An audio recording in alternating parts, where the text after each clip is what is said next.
Brothers and sisters in the Dharma, we are very happy to have Sayadaw U Jotika here tonight to give us his teachings on the Migala Suta. And we'll start off with the puja, Namo Tassa, Three Refuge, and the 5 precepts. The talk will end at 9 p.m. sharp. All right? Thank you.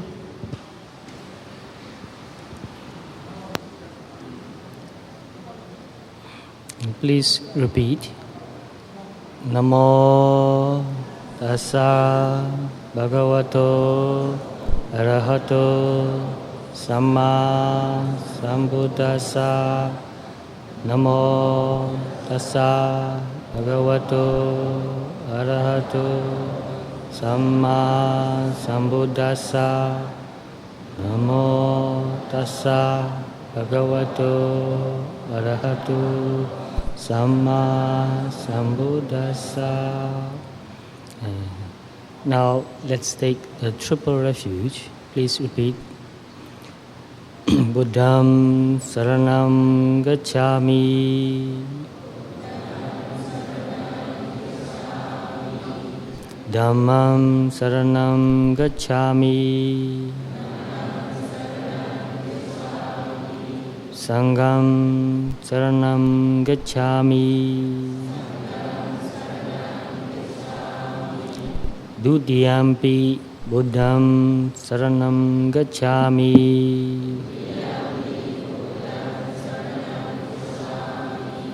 Dutiyampi Dhammam Saranam Gacchami.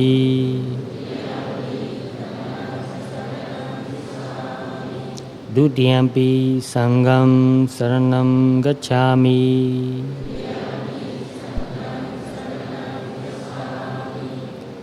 Tatiyampi Buddham Saranam Gacchami.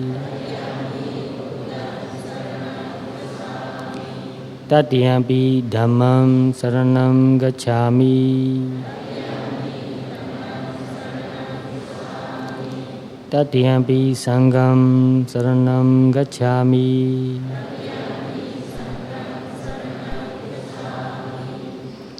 Titarana Gamanam Paripunam. Now precepts in Pali. Please repeat. Panadipata Viramani Sikkhabadam Samadhiyami Adina Dana Viramani Sikkhabadam Samadhiyami Kamesu Micchachara Viramani Sikkhabadam Samadhiyami Musawada Viramani Sikkhabadam Samadhiyami Surameraya Majja Amadatthana Viramani Sikkhabadam Samadhiyami Tisarane Nasa Pancha Silam Sadukam Katava Abhamadena Sampadeta.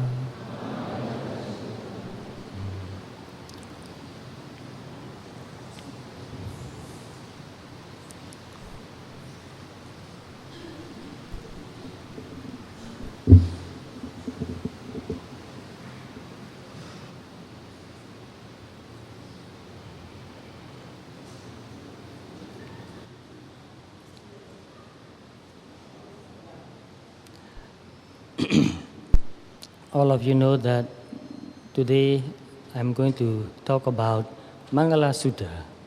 And I believe that most of you have read or heard about Migala Suta. Is that right? Right. It is a very famous sutta and also very important sutta in the teaching of the Buddha. In our country, in Myanmar, when a child is sent to a monastery to study, because in our country, before the British rule, only the monastery is the place where a person goes to study. So when a child is sent to a monastery to study, first the child learns to read the letters, read the alphabets, learn how to spell and pronounce. And after a child has learned to read, the first thing that the child learns is Migala Suta. So that shows that Migala Suta is a very important sutta in the teaching of the Buddha. And this sutta is a very big sutta.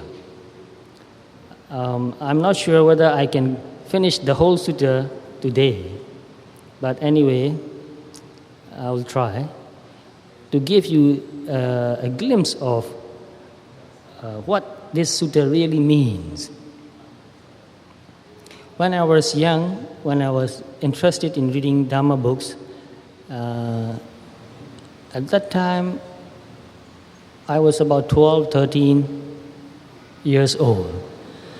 So I read some Dhamma books and articles in magazines, Dhamma magazines, about Dharma.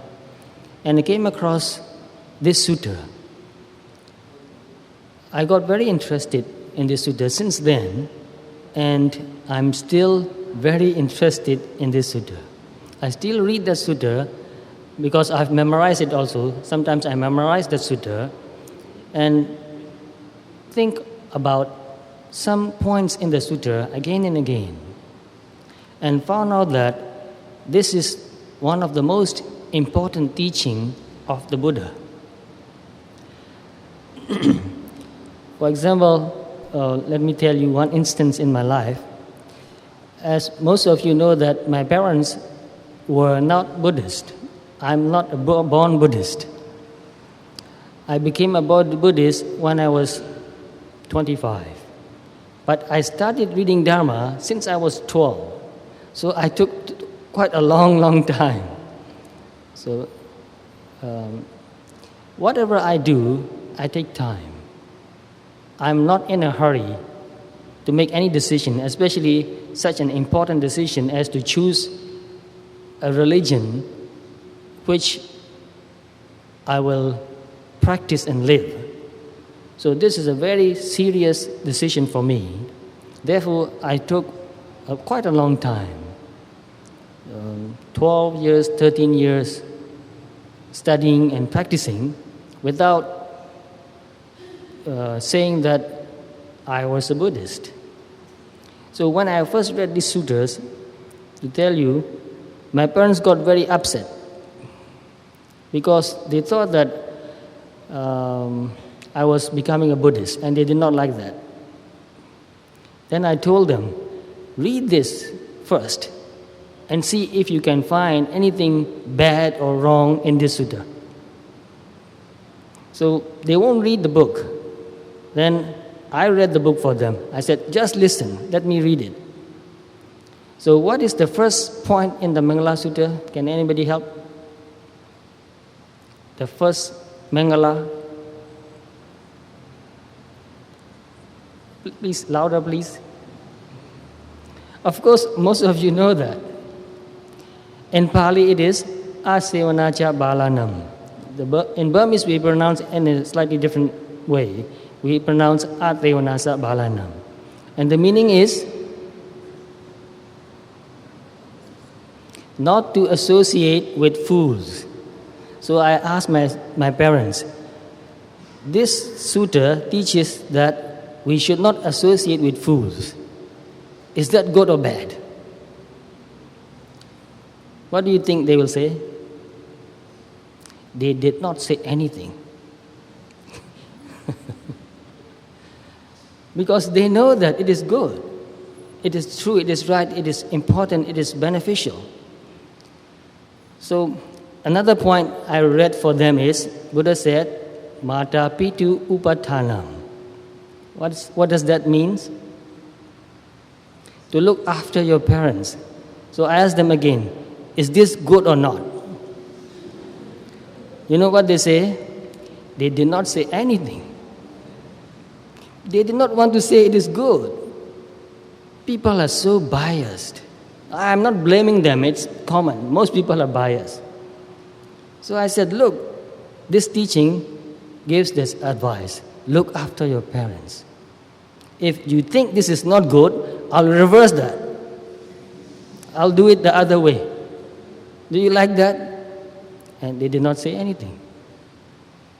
They were so upset that I was reading Dharma books. So it was very difficult for me to be with my parents who are not open-minded. I was quite open-minded since I was young. I don't know how I became open-minded. Maybe I was exposed to so many different religions and so many different philosophies that I told myself that don't commit to anything. Wait and learn and make sure that what you believe is really true and good. So to make sure, you need a lot of time. So as I told you the other day, when I have to fill up the forms and when I have to fill the blank for your religion, I always fill up not yet, no religion yet. This is very important. You cannot inherit a religion. You have to learn and understand and practice it. So maybe I was very serious, maybe too serious. But I think this is a very serious matter. You can't just say that I believe in such and such religion and not practice it. It means nothing if you say I believe something and not practice it. So I studied the Migala Suta very in detail. So first I asked the question, what does Mangala means? What does the word Mangala means? In Burmese language, we use the word Mangala as if it's a Burmese word. We don't translate that. So when you don't translate that, you feel that you know the meaning, but you really don't know. So what does Mangala means? When I ask people how they understand the word Mangala, they say anything that is good, which is true. But when I look in the Pali text to find out the exact meaning of what Mangala means, I found that.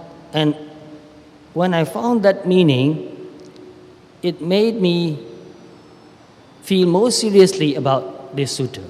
Because the meaning that I found in Pali language is Edikaranam, Vodikaranam, Sabba Sampati Karanam. So AD, the Pali word AD means to be successful. Karana means cause. The cause is that leads to a successful life, to become a successful person. So these are the causes that will make you become successful. And Vodhi Karana means, Vodhi means to grow. Karana means the causes. The cause is to grow. The causes that can make a person grow. And Sampati means to be fulfilled, to have everything you want. You like that meaning? To have everything you want. So this Mangala Sutra gives you all the points, all the important causes that can make you feel fulfilled. That can make you feel that you have everything. So when I think about these points, that made me think more seriously and practice more seriously this sutra. So Buddha taught this sutra not to memorize, not just to memorize, and not just to recite. Buddha taught this sutra to understand and to practice. So this is a very important point to remember, because most people memorize this sutra, and maybe they also read the meanings, the translation of the sutra, but they don't give serious thought about it. They don't really seriously study this sutra.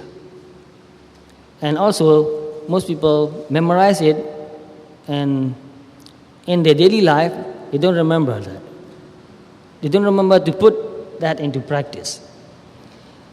So there are 38 factors or 38 points in this Mangala Sutta. And the first point is not to associate with fools. Why did Buddha put this point in the first place? Anybody can guess? Because in this sutta, to attain Nibbana is also one factor that makes your life fulfilled. To make your life really complete and fulfilled, you have to attain Nibbana also. Because without attaining that, we cannot say that we have really fulfilled our life. But Buddha did not mention about Nibbana in the first place.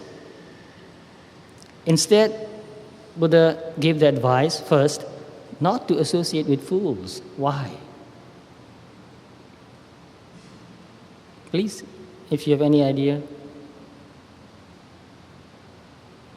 What will happen if you associate with fools? You will never be able to fulfill the other factors, the other points. Right? Yes. So this is very important, not to associate with fools. It's the most important thing that we need to practice first in our life. Not to associate with fools. Who are fools? Why is a person become a fool? What makes a person become a fool? And what does a fool does? A person is a fool or foolish if he is doing something evil, unwholesome. In Pali, akusala. Or more seriously, ducharita. So a fool is a person who kills, who steals, who commits adultery, who tells lies, who takes intoxicants. And not only that, a fool also encourages another person to do the same. Therefore, when I look for the meaning of the word bala, I found that a person who destroys both benefit. So both benefit means his own benefit and the benefit of another person, his own well-being and also the well-being of another person. He destroys both parties because he does evil and he encourages others to do the same. And worse than that, if you associate with fools and when he tell you to do what he's doing, which is something evil, and if you refuse to do, what will happen? He will get angry. He will hate you. So it is very dangerous to associate with fools. And sometimes a fool pretends like he's a friend. For example, sometimes you may have heard that somebody wants to take a drink and he will say, "Come, let's take a drink." And you said, "No, I don't want to drink." Then he will say, "If you love me, you drink."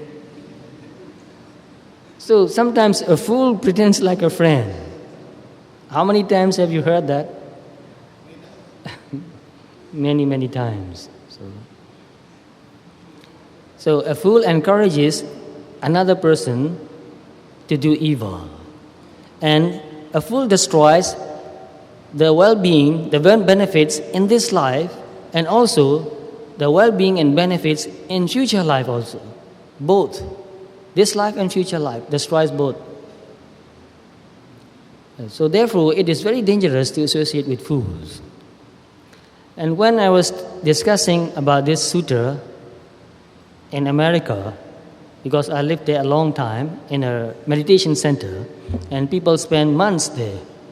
So we had a lot of time to discuss Dhamma.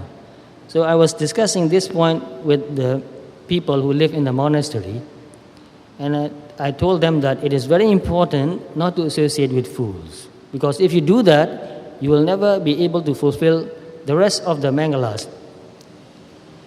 And many people in the discussion group laughed. So I said, "Why are you laughing? I'm talking about something very serious. I'm not talking jokes. So why are you laughing?" And some people in the group say, "We are laughing because if we don't have to associate with fools, then we don't have anybody to associate with." Is that true or not? I said, "Yes, you are right. you are very courageous and honest to admit that all of us are more or less fools. That's right. Thank you very much. So this is very important. First, to admit, I myself sometimes do something very foolish. And later I feel ashamed and I feel guilty and I regret that. Many, many times in my life, I've did many things so foolish. And later I thought, how could I have done that? I shouldn't do that. And I feel very much ashamed. So all of us are more or less fools. This is true. What makes us foolish?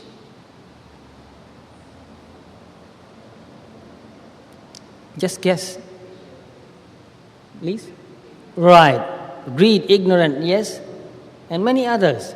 Anger, pride, envy, jealousy. So when a person becomes too greedy, too lustful, he loses his mind. He cannot think whether what he's going to do is proper or improper. He doesn't care. Because greed has overwhelmed his mind and he's like possessed. You know the word possessed mean? Some people are possessed by evil spirits. Heard about that? Yes. So, greed possesses your mind, takes over your mind, and impels and compels you to do something improper, to do something unwholesome. So I myself did a lot of unwholesome deeds when I was young because of greed. And also anger. When you become very angry, you lose your mind. You can't reason anymore. Therefore, Buddha said, Lobo attham na janati. Lobo is greed. Tanha also greed. So there are many synonyms for the same word, greed. So when you become greedy and lustful, you don't know what is proper or not proper, what is beneficial or not beneficial. Lobo dhamma na patati. When this loba, greed, does not know whether something is proper or not proper. And the same, Buddha said, doso attham na janati. Anger does not know whether something is beneficial or not. Doso dhammam na pasati. Anger does not see whether something is proper or not. So when we are possessed by greed or anger or anything like pride, envy, jealousy, we become blind. We don't see anymore. We lose our reasoning.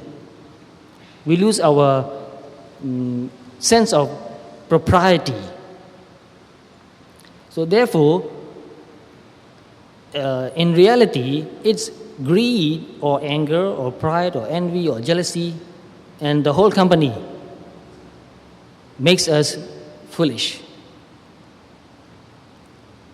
So Buddha said, don't associate with fools. Since I learned that, I tried my best to dissociate with fools, but it is not so easy. Like some of my friends said, if we don't have to associate with fools, we won't have anybody to associate with. So what do you do when you come across with, when you see a person, when you relate to a person who is foolish? What do you do?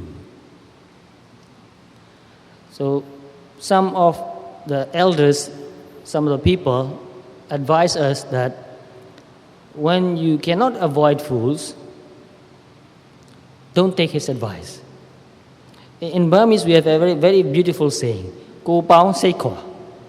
You are physically associated with fools, but mentally you don't associate with fools. So this is also very important to remember. We meet with many people every day. Not everybody is wise. We are not also always wise. Sometimes we are wise, sometimes we are foolish. So when we associate with fool, if we are also foolish, we will do whatever that other person tells us to do. But if we are mindful, if we are careful, if a fool encourages us or forces us to do something evil, with our mindfulness, with our wisdom, we can refuse to do that. So it is more important for us to be responsible for ourselves. even though we associate with some people who are foolish, if we are strong in mind, we can resist that foolish person's encouragement or advice or force to do evil. And it is more important to see that in our mind, when there's greed arising in our mind, we should see that greed with awareness and notice that this is greed. If we don't notice greed as greed, we will think that I want. In fact, it's not I who wants that. It's greed wanting something. Greedy mind wanting mind. So, in some ways, we have a fool inside. So, if we say that I don't want to associate with fools outside, but we associate fools with the fools inside, what we said will not make sense anymore. So, it is more important to be more careful of the foolish mental state arising in our mind. More important.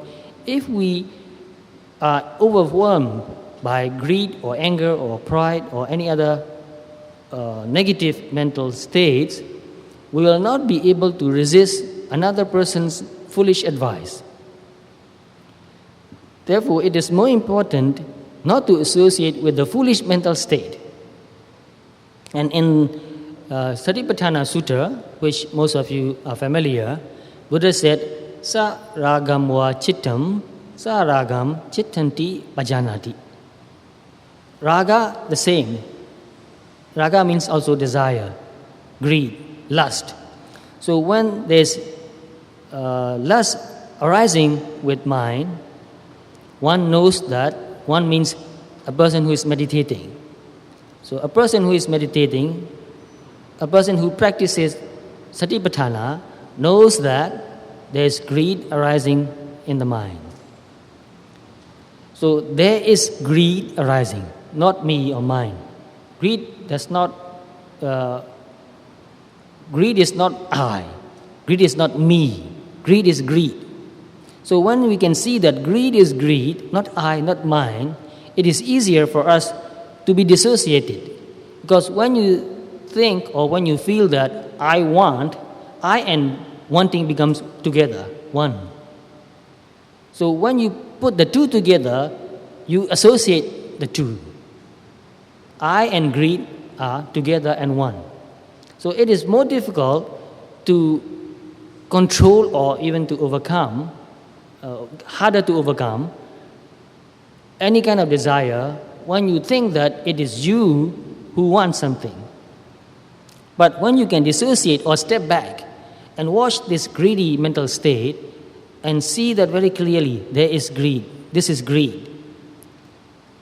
Greed is arising, then you have already dissociated yourself. Because you are watching greed. Watching means greed becomes the object of your mind. So you become more objective. So when you are objective, you have already dissociated with that mental state.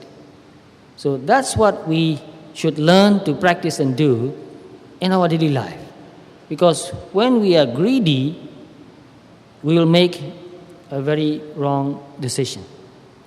And many times, still today, I make wrong decisions sometimes, and I regret it for my mistake and look at my own mental state or my attitude very carefully. And many times I find out that when I'm greedy, I make the wrong decision. So, whenever greed arises in the mind, we must be very careful to watch that greed.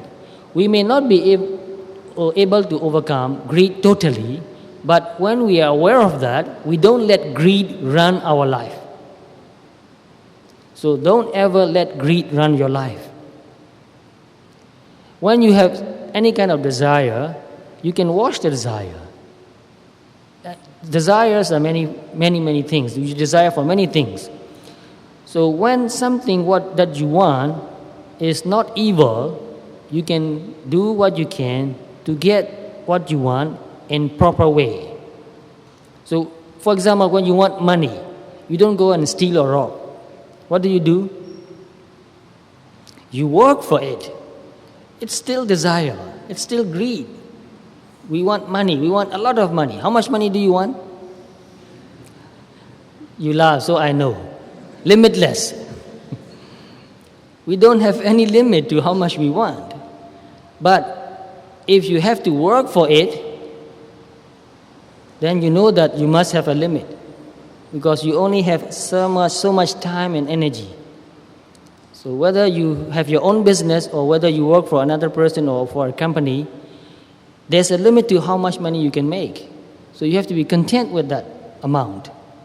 So when you have greed and you know that there's greed and you want something, money or anything, when you are mindful, you can put a limit.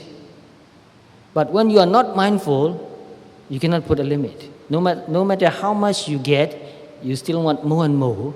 And when the greed becomes too strong, you will do anything to get what you want, which means you will do something improper. You may steal or cheat or rob. In many ways. There are many ways we can cheat and rob.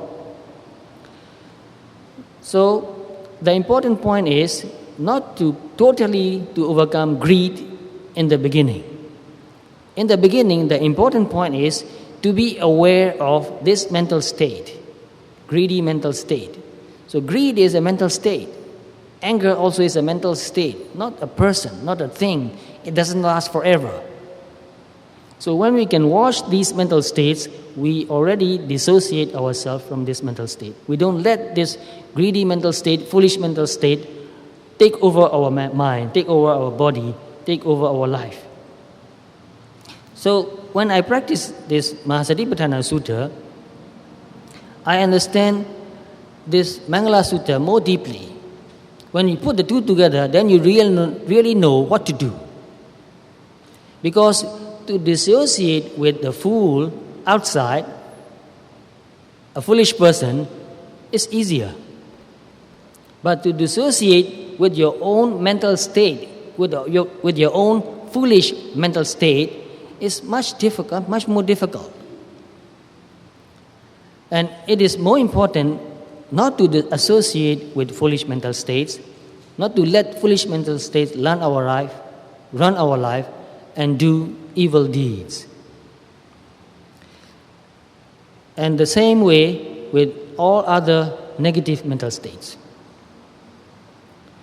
So if we can learn not to associate with foolish mental states, we don't need to be afraid of fools outside. If we are not foolish, we don't need to be afraid of fools. But if we are foolish, then we have good reason to be afraid of fools outside. So try to understand deeper meaning of this advice, this instruction by the Buddha. Don't associate with fools. So if we don't associate with fools, that will lead us to give a good life, to do proper things, to do proper deeds, to work properly, to have a good livelihood, right livelihood, to say what is proper and not to say what is improper. And not only that, when you practice meditation, you also watch your thoughts, and when you are thinking something improper, you can overcome that improper thoughts even. So only those people who practice mindfulness, who practice Satipatthana, can really understand the deeper meaning of this advice, not to associate with fool. Because as long as we are associating with our own foolish mental states, and we say that I don't want to associate with fools, it doesn't make sense. If we ourselves are foolish, and we say that I'm a fool, but I'm not going to associate with any fool, how does that sound? Sounds very funny. So it is more important for us not to be a fool. So not to be a fool means not to associate with foolish mental states. So in order not to associate with foolish mental states, we must be very careful. We must be mindful. We must be aware. Whenever a foolish mental state arises in our mind, we must pay attention and watch. Here is a foolish mental state. Here is greed. This is greed. So when we practice mindfulness, as we develop more and more mindfulness, we become more and more clear. So as our mindfulness develops, our concentration also develops. When we have strong mindfulness and strong concentration, we can see everything arising in our body and mind very clearly, very precisely. And when sati and samadhi, mindfulness and concentration, becomes very strong, at least temporarily, we will experience mental states where there is no greed, no anger, no pride, no envy, no jealousy, no drowsiness, no ignorance. So, if you have been meditating for a long time, you must have come across to this kind of clear, pure, peaceful mental state. Free from greed, free from anger, free from envy, jealousy, pride, free from doubt, free from drowsiness, free from dull mental states. So when the mind is totally free from all these negative qualities, it is full of energy, full of purity. There's mindfulness, concentration, wisdom, peace, clarity, and all other good qualities there. So you can see that this mental state is so peaceful. So in my meditation practice also, when I first experienced that, I felt very delighted, and also I got very attached to that mental state. Because you feel so peaceful and calm, so relaxed. Any kind of greed or any kind of anger makes your mind very tense. It is very stressful. Greed makes you feel very stressful. When you want something very badly, you can't even sleep. You can't think of anything else. Greed takes over the whole mind, and you keep thinking of what you want. This is what I want, this is what I want. And also when you are angry, when you hate somebody, when you are very upset that somebody did something wrong to you or to your family, that mental state, when it is so strong, takes your mind over. So you keep thinking about that person whom you hate, and you will be thinking, well, I'll do this to him, I'll do that to him, I'll let him know, I'll teach him, I'll give him a piece of my mind. So when you're angry, you keep thinking like that. It's very tiring, it is very stressful. So these negative mental states are most stressful. But when your mind is totally free from greed, anger, envy, jealousy, pride, all that, those negative qualities, you feel very calm, very peaceful, very relaxed. Therefore, greed never gives you a rest. You must understand that anger never gives you a rest. It drives. Go for it. Greed tells you, go for it. And anger tells you, go and hit, go and kill, go and destroy. So we are driven, most of us are driven by greed or anger or pride. You must be better than another person, beat that person, take over that person. So most of us are driven. You know what the word driven means? The meaning becomes very clear when you think of a horse-drawn car or a bullock-drawn car. So the driver beat the horse, beating and driving. Go, run faster. So greed tells us to do that the same. Go, run faster. Anger tells us to do the same. So we are driven by greed, by anger, by pride, by envy, by jealousy. All these negative mental traits are driving us. So mostly we are very tired because we are driven. And only when we meditate and our mind becomes free from greed, anger, pride, envy, jealousy, and so on, we feel restful. Oh, now I have a rest. Now the mind is at rest, not driven anymore. So in that mental state, the mind becomes so clear that it can see things very clearly. Very wise also. So when I read the second advice of the Buddha in Migala Suta, what is the second point? To associate with the wise. Panditanancha sevana, to associate with the wise. So when I read that point, first I understand the direct meaning of the advice, of the instruction, not to associate with wise people. This is very important.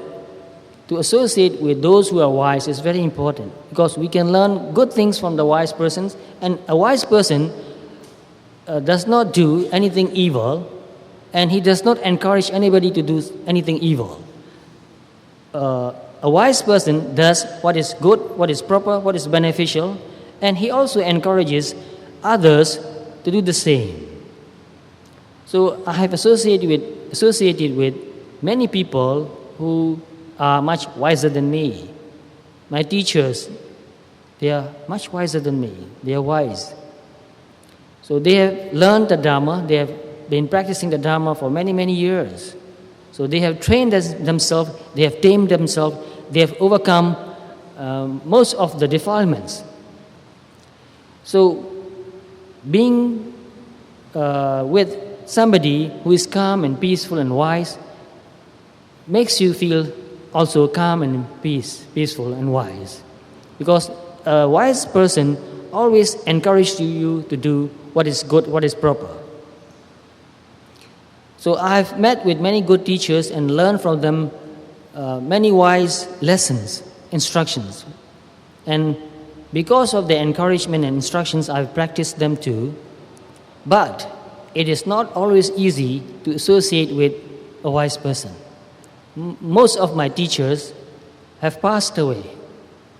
They have lived quite long life. My preceptor lived for 90 years, and I hope to live as long. If possible, more than that. And I have other teachers still living, and most of them are in their late 80s. Very calm, very peaceful, very wise. So even this evening, I was talking about my teacher with another monk. Very calm person, my teacher. Very peaceful, very wise, very innocent, no pride. But I cannot be with my teacher all the time. Mostly, I'm on my own, I'm living alone. But to have associated with wise teachers benefited me quite a lot because I've learned from them. But when I practice meditation, and when my mental state becomes totally free from greed or envy or jealousy or pride or any other negative qualities, negative mental factors, I see that this pure, calm, peaceful mental state is a wise mental state. And that encourages me to develop this wise mental state and to maintain this wise mental state as much as possible, as long as possible.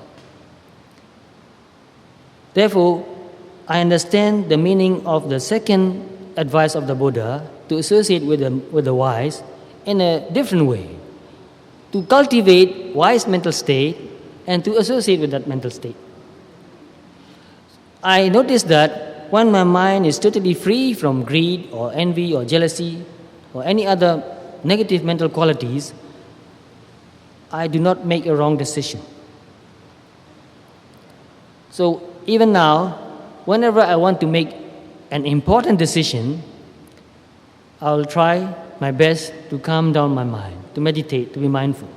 So when the mind becomes very calm and peaceful and free from greed, envy, jealousy, pride, and all that negative qualities, then I ask myself, what should I do? And with that mental state, I get the right answer.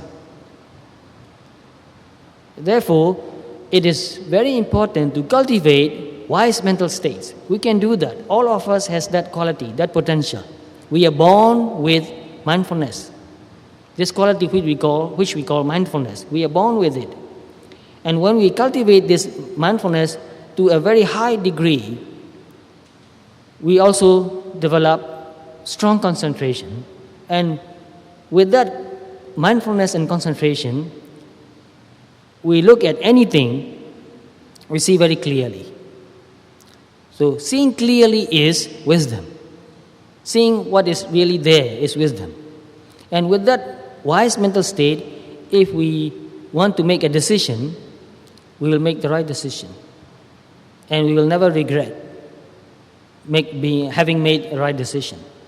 So therefore, if we really want to take the Buddha's advice, to associate with the wise, we need to meditate and cultivate a wise mental state.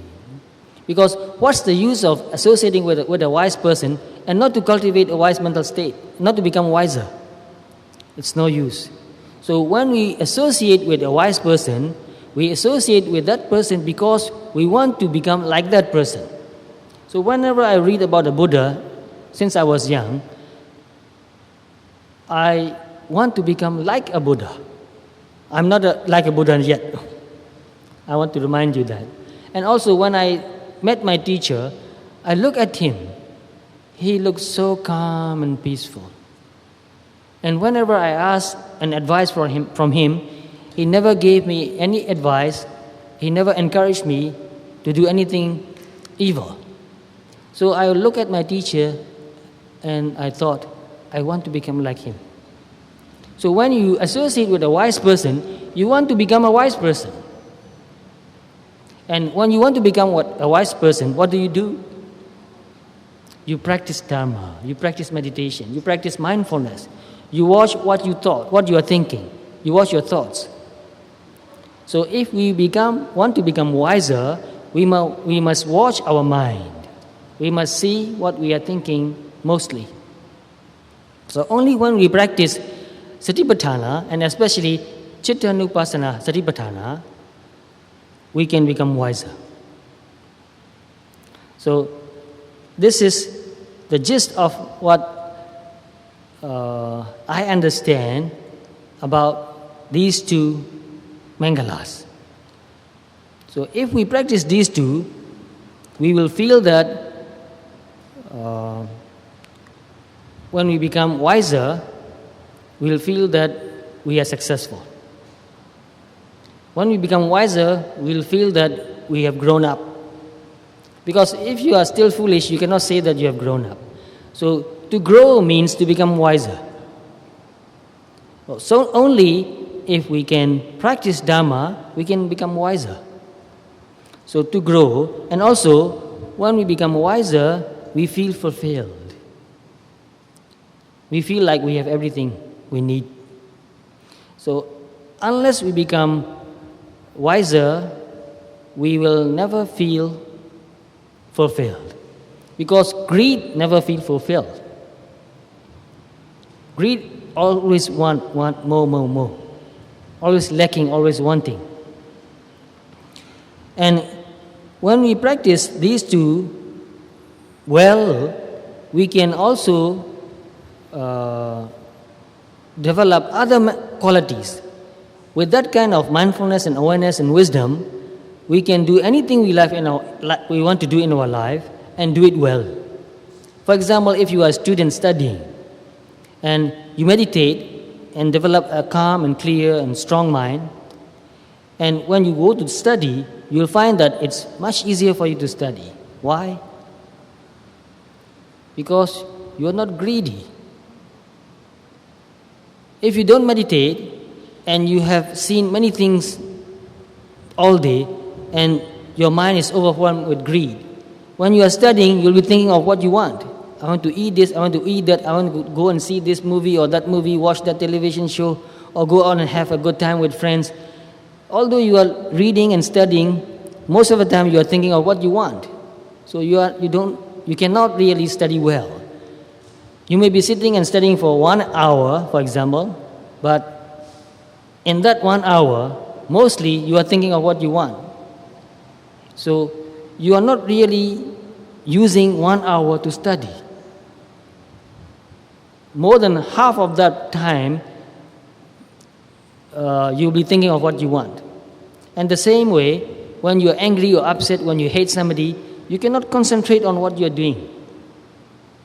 You cannot concentrate. I find myself the same. When I'm angry or upset, I want to read a Dhamma book, I cannot. Although my eyes are going through reading, my mind is not totally there. And after I've read a page, I ask myself, what have I read? I don't know. I was thinking of another person who made me upset. So when you are not calm and peaceful, when you are not concentrated, you are not efficient. You waste so much of your time and energy. So if you want to be efficient in whatever you do, you need a calm and concentrated mind. So when you develop calmness and concentration, when you develop mindfulness, you develop efficiency also. And creativity also. Because when you apply all your mental energy and all your mental power in what you are doing, you can see things that you have not seen before.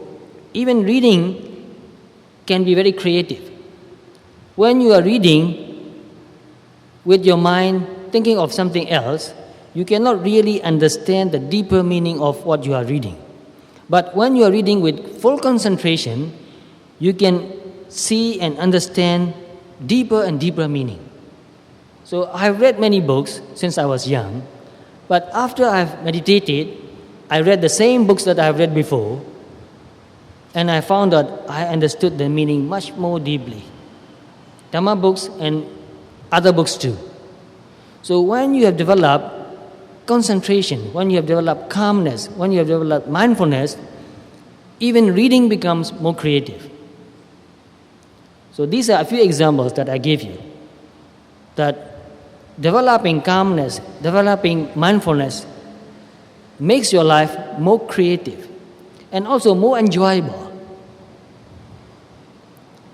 You may be with somebody you love, your father or your mother or your brothers or your sisters or your children or with your friends.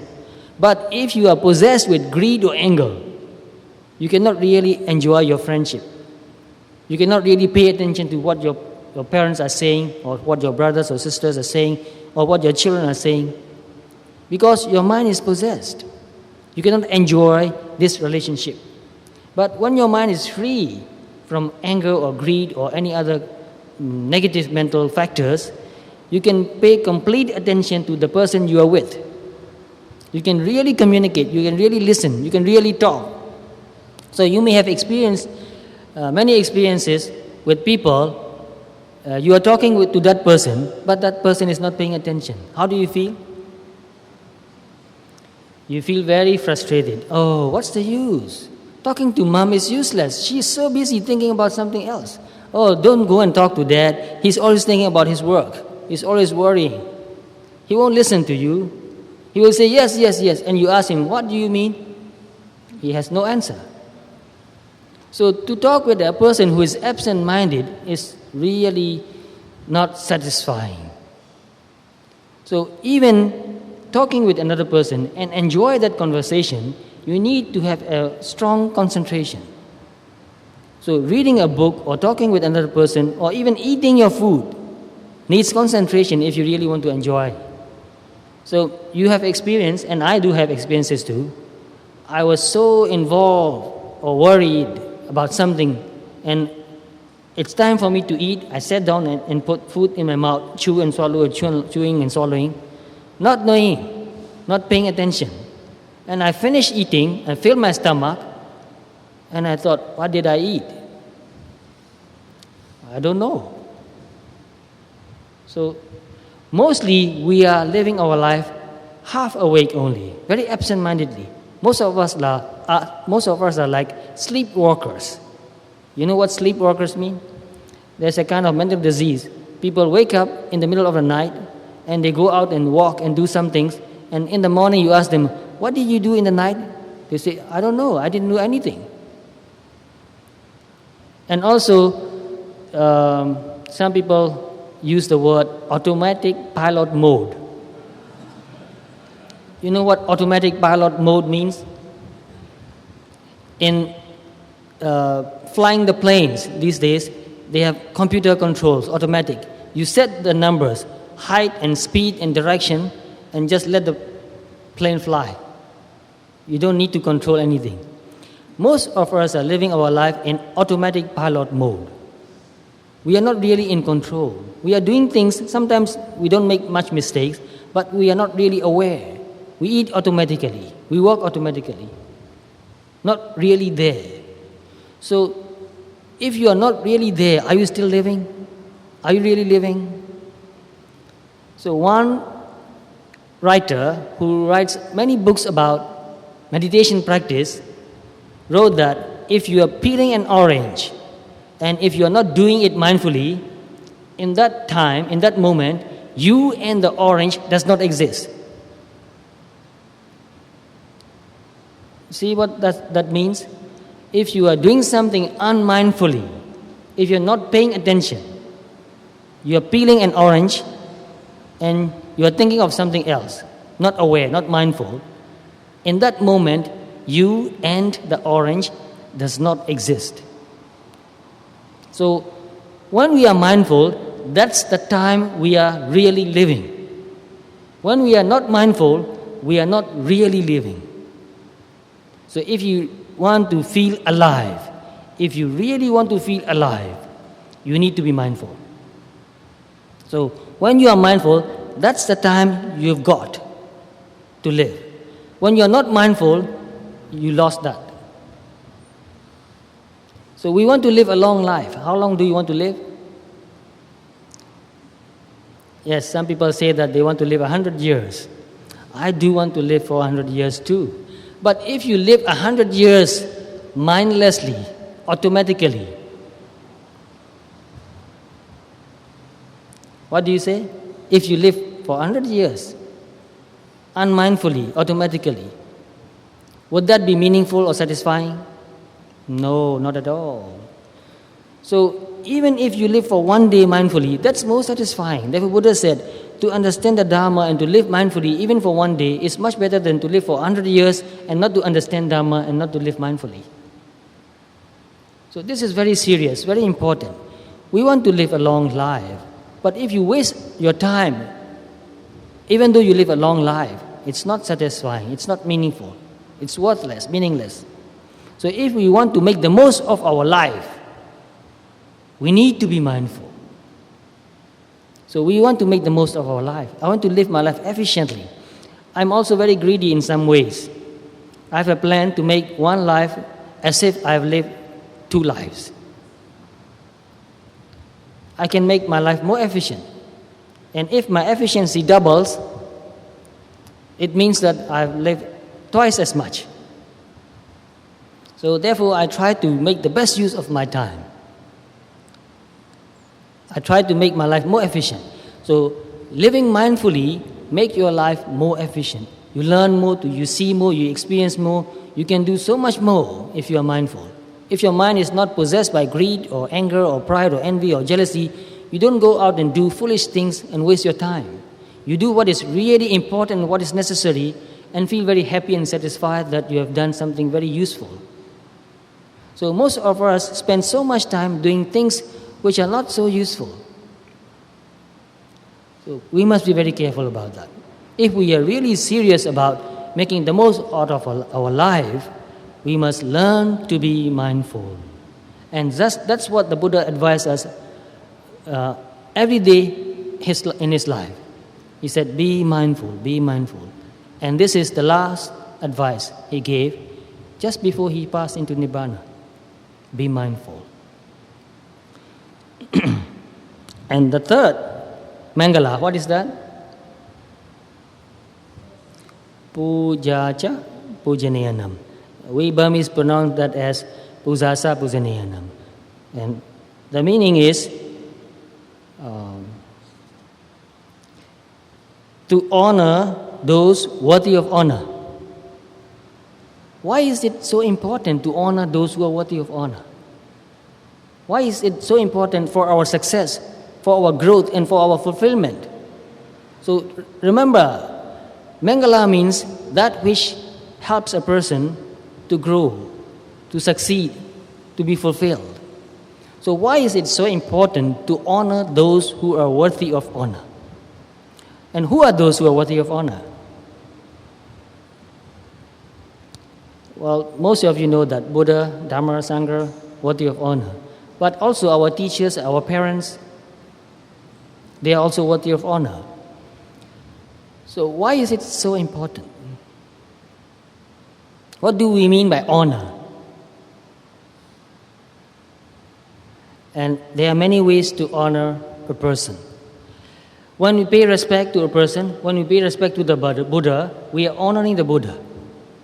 Right? Why do we honor the Buddha? Not because we want something from the Buddha.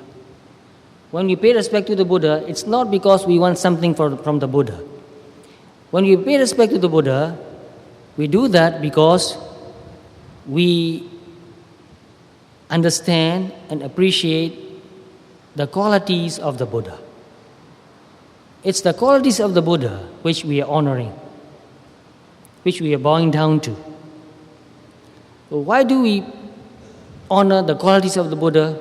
Because the qualities of the Buddha are the highest that a human being can attain, the best that a human being can attain. So when we understand that Buddha has attained the highest that anybody can attain, we are appreciating those high qualities. So to honor also means to appreciate. Only when we can understand the high quality of the Buddha and appreciate those qualities, then we can honor. And just to be able to appreciate the qualities of the Buddha needs a lot of wisdom. Because if we are not really wise, if we don't have wisdom, we will not be able to understand or appreciate the qualities of the Buddha. So just to be able to understand and appreciate something, anything which is good, needs wisdom. So we must develop wisdom to be able to honor, to be able to appreciate, to be able to respect. But this is not too difficult. Even a child can understand to a certain degree what is good and what is not. So we can teach anybody the good qualities of the Buddha. Buddha's mind is totally free from greed, hatred, envy, jealousy, pride, and all those negative qualities. And we can also teach the qualities of the wisdom of the Buddha. So even a child can understand to a certain degree. And when a child understands that Buddha's mind is totally free from greed, envy, jealousy, therefore totally free from mental suffering, mental anguish, mental dukkha, if a person understands that, what would he want? He wants to be free like that.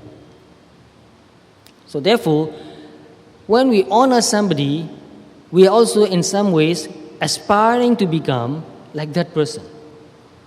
And that aspiration can motivate us to study, to learn, to practice the Dharma. So to honor the Buddha is very important for us. To grow, to be fulfilled, and to be successful, we must learn to honor those who are worthy of honor.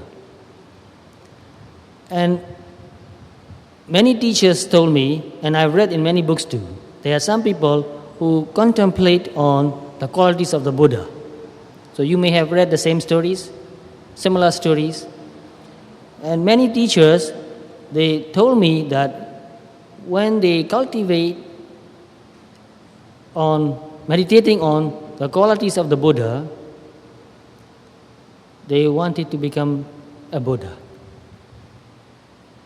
Not everybody, but there are some monks, especially I know, who aspires to become Buddha.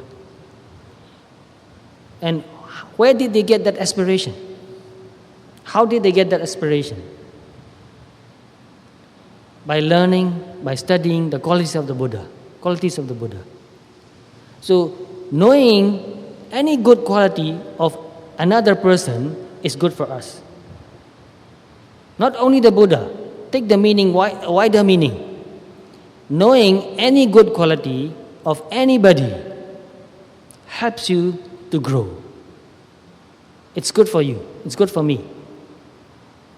So, like I tell you just a moment ago, I met my teachers and I look at them. They are so calm. And one of my teachers, I never saw him upset. He was always calm. And I never saw him greedy. I never saw him saying, I have to have that, I want that, very badly. Never said that. He was very content, very loving, kind, forgiving, very compassionate. So when I see a person like that, I thought, I said to myself, I want to become like him. That's very good for me. To see a person like that is good for me because I appreciate those qualities. I honor him for his good qualities. So I pay respect to him. And honoring has many other meanings too. When he gave me advice, instructions, when he taught me, I received that instructions with gratitude, with respect. And I tried my best to practice that. So when we practice what the Buddha taught, we are honoring the Buddha. So honoring by paying respect, honoring by offering something, and honoring by following the advice, following the instruction. Which is the best way of honoring? Honoring by following the advice, honoring by practicing the instruction is the best. So to honor those who are worthy of honor has a very wide and deep meaning. It's very important. If we want to be successful in our life, if we want to grow, if we want to be fulfilled, we must learn to honor those who are worthy of honor. We must learn. It is something we must learn. We don't know. Without learning to honor, we will not know how to honor. So we must teach children to learn to appreciate good qualities of Buddha, of Dharma, of Sangha, of anybody. So when a person learns to appreciate good qualities, then he will learn to honor. So to honor another person needs some learning, some education, some wisdom too. Because a totally foolish person will never be able to honor those who are worthy of honor. So you may have met some people who are very disrespectful toward somebody who is worthy of honor. Why is that person disrespectful? Because that person is foolish, not wise. Because that person has not learned. So we must learn to honor. And once we have learned to honor and we take good advice from those who can give a good advice and practice those advice, we will become successful, we will grow, we will be fulfilled. So when you see somebody who has some good qualities and you say that, oh no, what's that? What's that amount to? It doesn't matter. It's nothing. When you devalue another person, what happens to you? You are not motivated to develop those good qualities. So when you devalue another person, you devalue yourself. So when you honor another person, what happens? You honor yourself too. At the same moment, you honor yourself too. So remember this is very important. When you treat another person disrespectfully, you are also treating yourself disrespectfully. It's one and the same action. When you appreciate another person, you are at the same moment appreciating yourself. When you are honoring another person, you are at the same moment honoring yourself. Because your mental state is high. You can love yourself, you can respect yourself. So it is very important for us to appreciate any good quality in anybody. If we don't appreciate any good quality in anybody, we will not be motivated to develop that good quality in ourselves. We will not be motivated. And if you are not motivated to develop any good qualities, you will not grow, you will not succeed, you will not be fulfilled. Therefore, when I see somebody, I know that not one of us here is perfect. I'm not perfect, and not one of you is perfect. This is not devaluing, this is understanding the truth, the reality. But when I look at the person, first I look at the good qualities. And I feel very happy about that. Oh, this person has done something so nice, so good. This person is so generous, so kind. So look at the good qualities in everybody you meet. That will help you to grow, to prosper, to be fulfilled. That will make your relationship better. If you go and look for all the mistakes and defects in people and say that, oh, I hate that person, what will happen to you? You are developing hatred in yourself already. And will that help you to grow up, to feel happy, to succeed? No. So you watch people.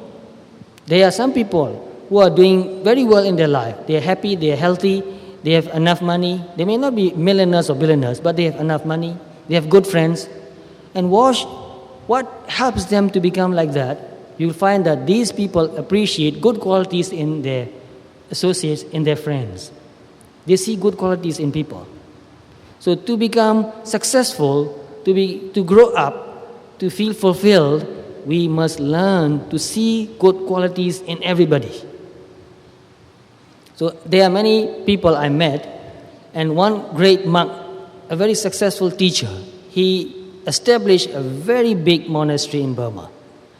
And whenever he meet a person, he always prays something about that person, says something good about that person.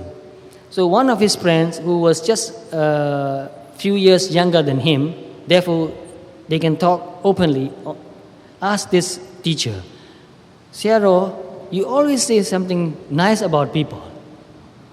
And he said, there was a monk who was totally crazy in that monastery. Even a monk can go crazy, you know.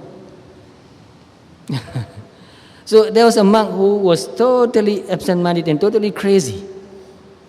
And he said, what can you say something good about that crazy monk? You know what that great teacher said? When he walks like a cat. He does not make any noise. This is true. That crazy monk, when he walks very mindfully. He did not make any noise. He said, oh, he's great. Although he's crazy, he walks mindfully and never makes a noise. So this teacher has many followers, many disciples, and everybody who met him loves him very much. You know why?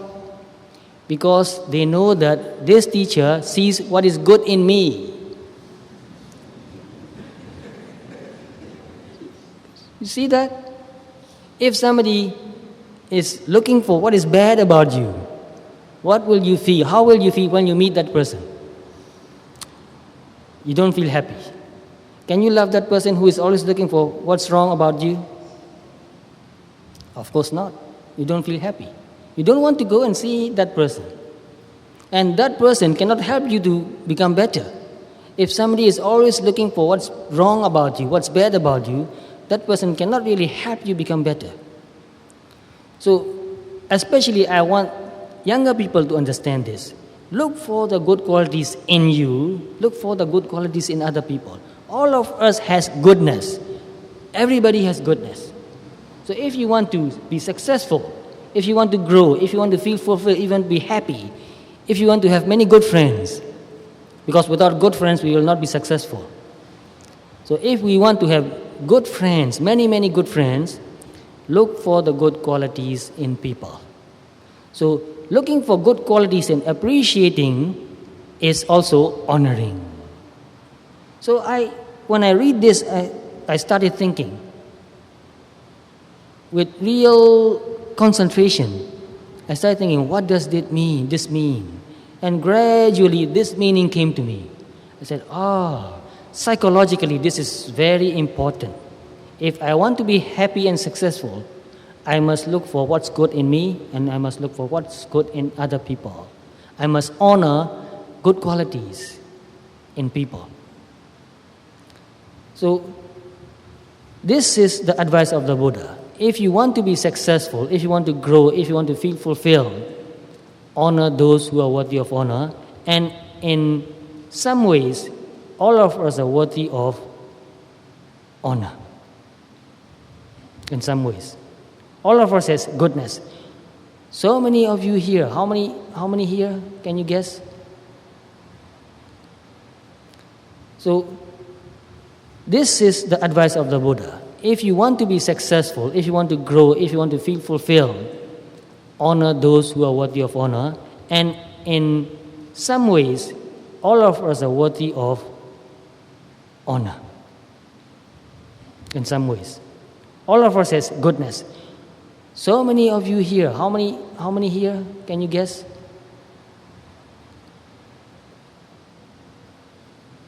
How many hundreds? Just a guess, 500s? Well, why are you here? Because you love Dhamma. And I honor that very much. That's good. That's goodness. Because you have goodness, you are here. Otherwise, you won't come here. And I honor that very much. I'm very happy to see you, to talk with you. So, to feel happy makes me feel fulfilled. Now here, I'm happy because you love Dharma. Also, there are 38 points in this sutta. I finished only 3. What's the time now? Wow. It doesn't matter. If you understand 3 points, that's enough for you. But let me go briefly, because I really want you to understand and study this sutta and put into practice. Because I see in the society many good qualities disappearing. So I want people to cultivate good qualities. And the fourth factor is dwelling in a suitable locality, dwelling in a suitable place, suitable region, suitable country also. Do you want to live in a country where they are always fighting? No, we don't want to live in a country like that. No, because it makes you feel so hatred, so angry that you cannot cultivate goodness anymore. So to live in a suitable place, suitable locality has also wide meaning. Live in a place where the air is clean, no air pollution. Or, if it's not possible, very little air pollution. Also, clean air, clean water, clean food, isn't that important? Very important. Good education, very important. And a proper way to earn a living. You don't have to go and steal or cheat. You can do what you like to do with honesty, good livelihood, and earn and enough to live. So if you go and live in a place where there's no way you can earn a livelihood, that is not a proper place to live. But not only that, live in a place where you can learn Dhamma and practice Dhamma, where there are many people who encourage you and support you to practice Dhamma. Therefore, when we think of finding a place to go and live, we must consider many points. Is that a place where we can be healthy, bodily and mentally healthy? Good food, good water, clean air, good livelihood, good education, good medical treatment too, because we get sick once in a while. But when we get sick, we need good medical treatment. Sometimes people die because they can't get medicine. If they can get only about 20 or 30 antibiotics, they can live. But some people die because they cannot get medicine. So we must find a place where we can get good medical treatment too. But we must also consider that Is there a person, a teacher, or is there a community like this where I can grow and join and become a member and learn Dharma and practice Dharma? So, is this a proper or suitable place to live or not? Yes, it is. This is a place where you can get all that you need in life. You can also learn and practice Dharma. So never go to a place where you can get all the money you want, but you cannot study and practice Dharma. Because all the money can never make you feel fulfilled. All the money can never make you feel successful. All the money cannot help you to grow up in the Dhamma. So if we really want to be successful, if we really want to grow in the Dhamma especially, and if we really want to feel fulfilled, we must find a good community to live in. Community is important. Here we have a community. We have Dhamma friends.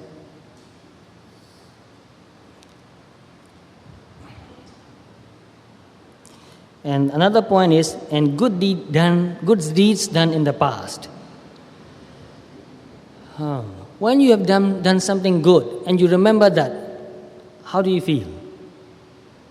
You feel happy.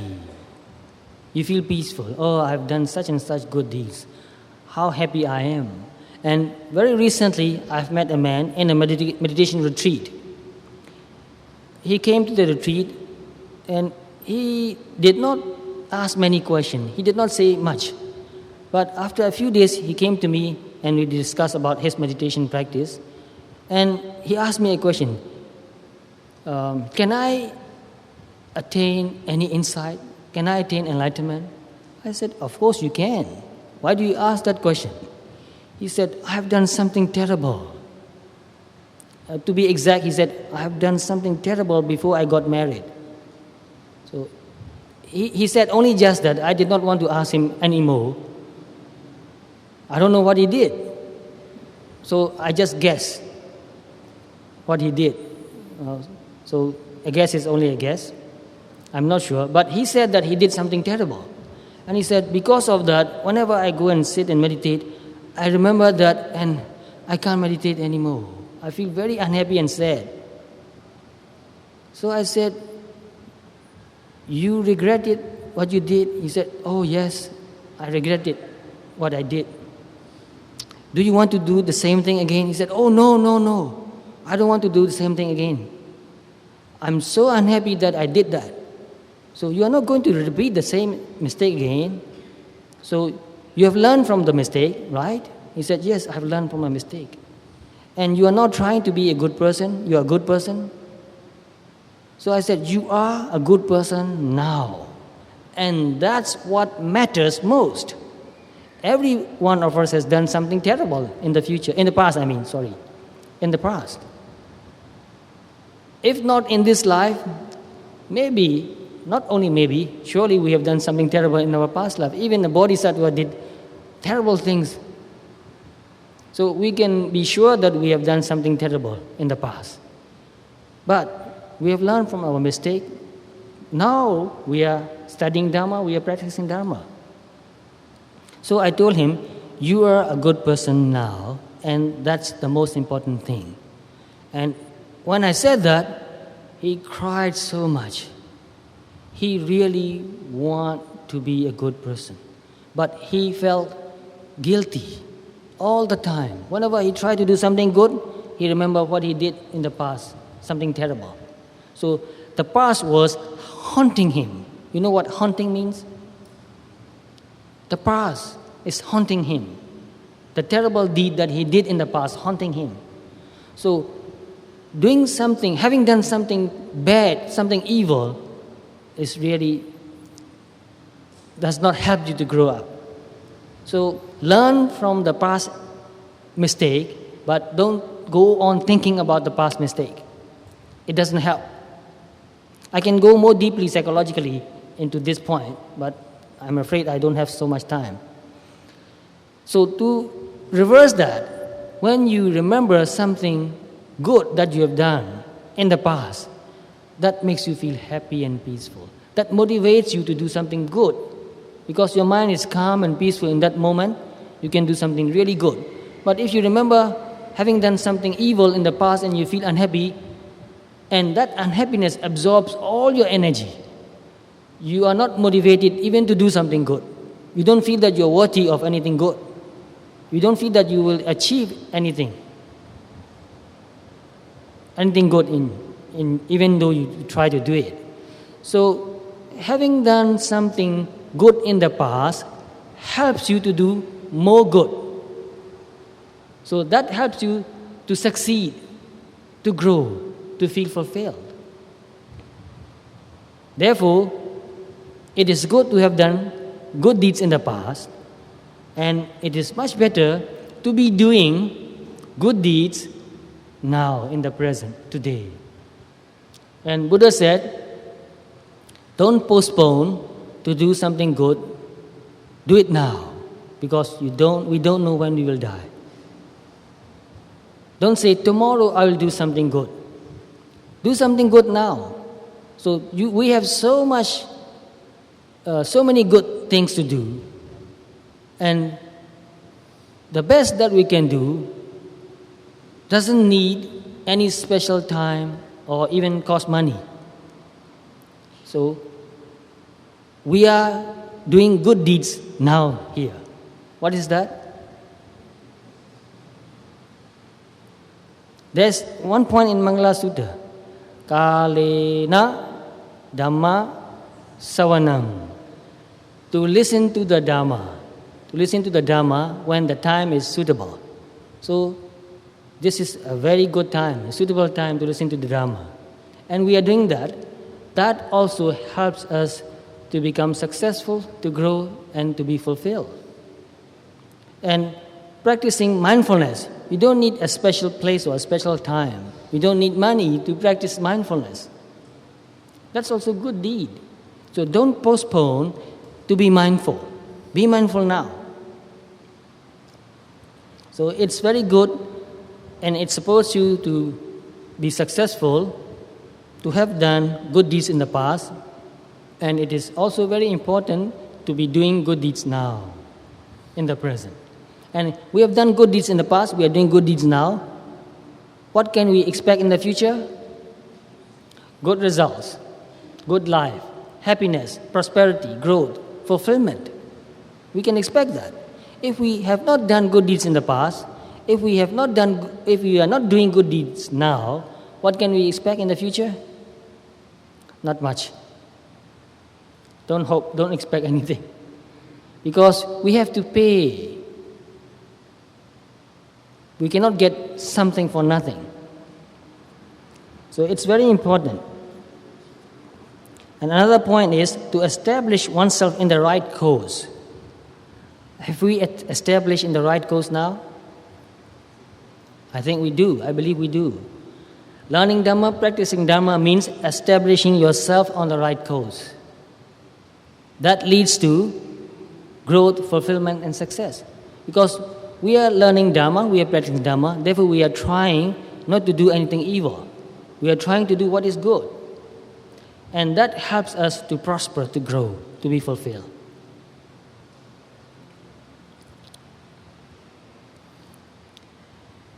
Another point is great learning and skill in work. So this sutra has so many points that it covers everything in our life. So to be successful in every way, not in only one way, not only in practicing Dhamma, but to be successful in every way, we must learn. Therefore we need good education. Therefore we need to learn some skill. So some of you are here, engineers, some of you are doctors, some of you are teachers, some of you are, many things, doing many things. So try your best to do what you are doing. Try to do the best that you can do. That will help you to grow, to prosper. And you know that there are people who made a soft drink, very famous. Soft drink, Coca-Cola. You can become millionaire or billionaire even if you can make something good like that. And there are some people who made hamburger, and they become very rich and successful materially, money-wise. So it means that if you want to be successful, you need to learn. You need good education. Good education doesn't mean a piece of paper where they say that you have passed certain examinations. Really knowing how to do something well. You don't need a piece of paper. So if you want to prosper, you need to learn. Without education, we cannot be prosperous. So let me go to another point. A highly trained discipline. To become successful, we need discipline. Without discipline, we cannot accomplish anything. A student needs to be disciplined, learn regularly, properly, attend classes regularly, and do what needs to be done regularly at the right time. Then you can be a good student. And when you have a job, you have to go to the job at the right time and finish the quota, so to speak, what you need to do, and finish it at the right time. If you go to your job late, and if you cannot finish your work at the right time, what will happen? You'll be sacked. I don't know whether you understand this word sacked. This is an American idiom, which means that your boss will kick you out. Don't come back to work tomorrow, finish. So you need discipline. And in Pali word, this word discipline has a very wide meaning. It has very wide meaning. You know the Pali word for this discipline? Vinaya su sekito. Vinaya means discipline. For monks, we have Vinaya. We have discipline, how to live. Even how to dress, how to wear our robes is a discipline. How to walk even. Buddha even taught us how to walk. How to take steps. Don't take small steps. It doesn't look good. Doesn't look respectful. Don't take very wide steps. Doesn't look good. You lose your balance.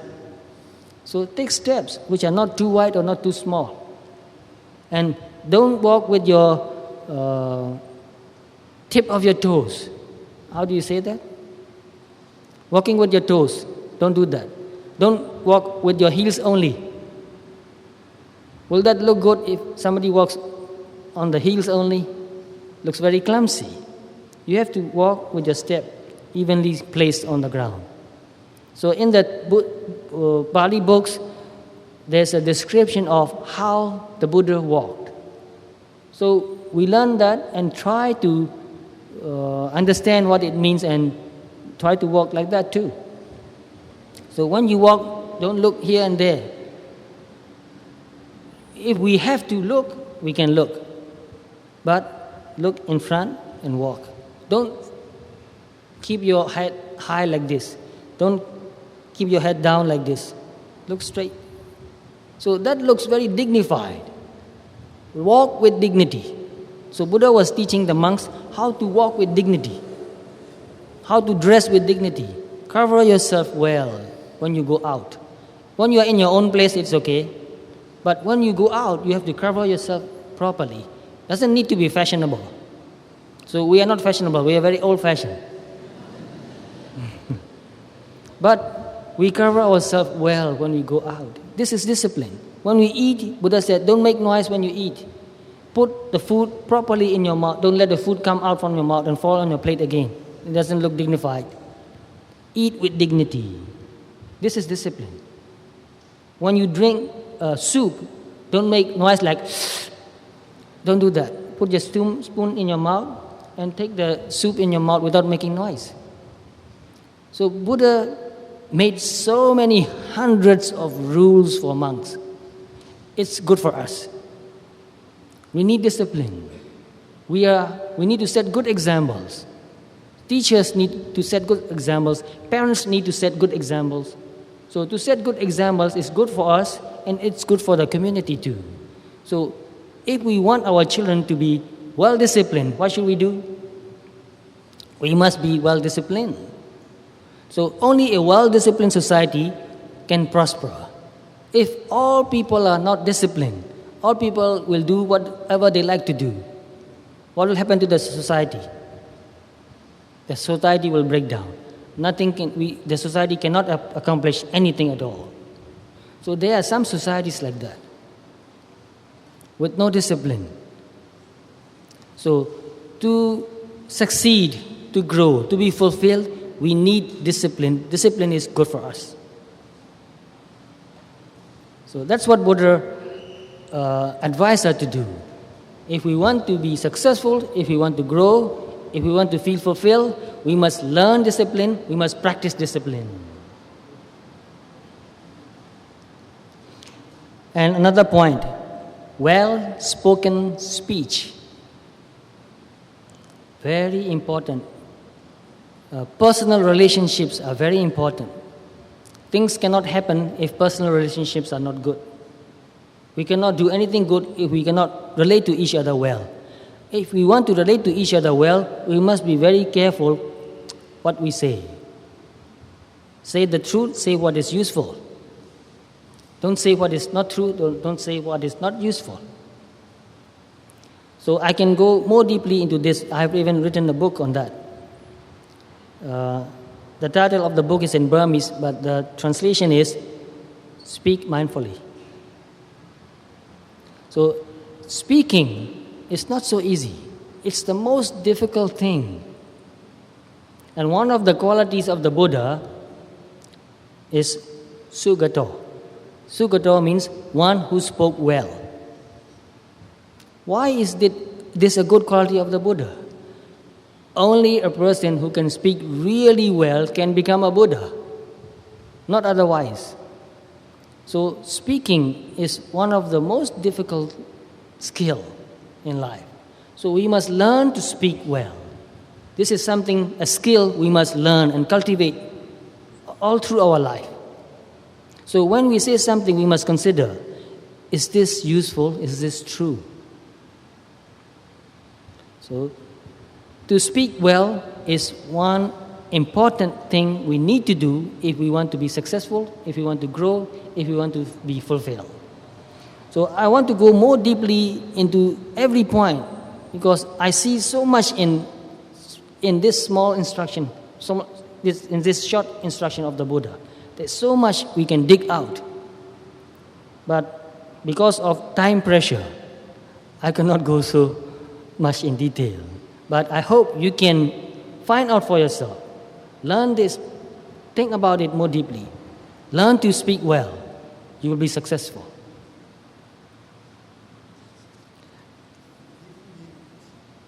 Oh. Well, I still want to cover a few more points. Because there are a few points very, very important. So please, be patient. Here comes a very important point.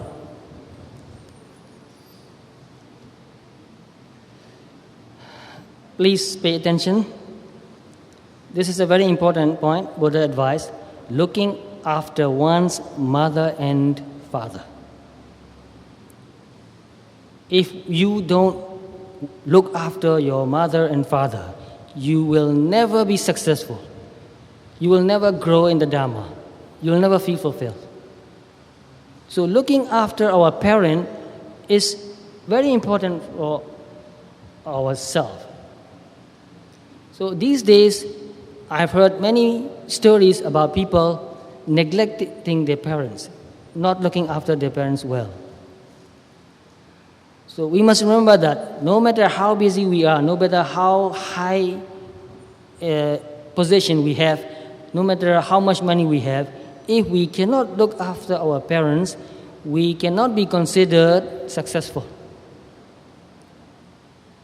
So to be successful, we must look after our parents. Isn't that important? If children don't look after the parents, will that person, can that person expect his or her children to look after himself? To look after him or her? No. If we think that my children will not look after me, therefore I'm not going to take care of them, what will happen to the society? The society cannot develop. We human beings have come to this stage of development in culture, in education, and in every way, in science, in arts.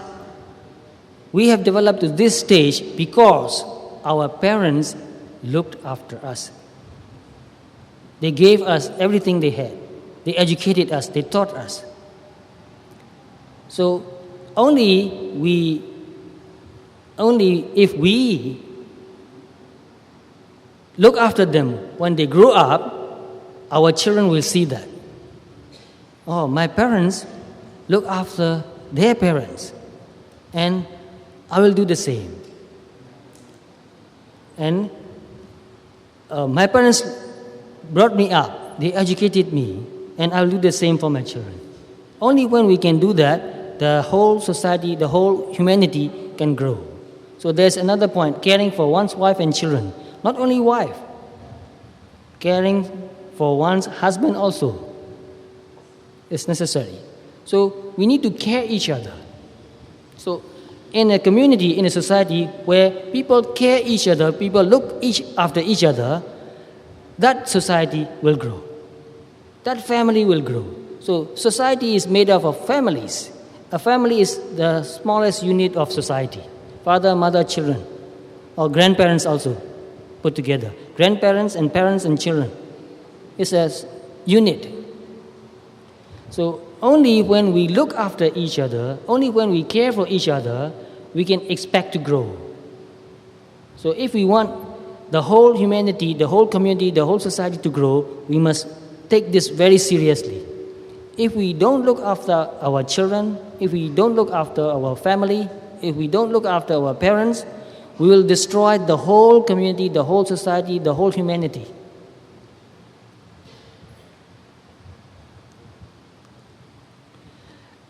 And another point is to be engaged in the blameless occupation. When we want to make money, when we want to earn money, we must consider whether what we do is blameless or not.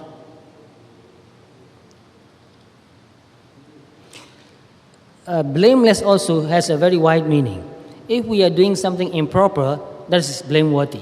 But what we are doing is not evil, but if we don't have the right standard to do, then we cannot be prosperous. So when we do something, we must learn to do it well. Only when we learn to do something well, we can grow, we can prosper. I think I should stop here for a while and let some of you ask the questions, because it's difficult to cover all the 38 points tonight.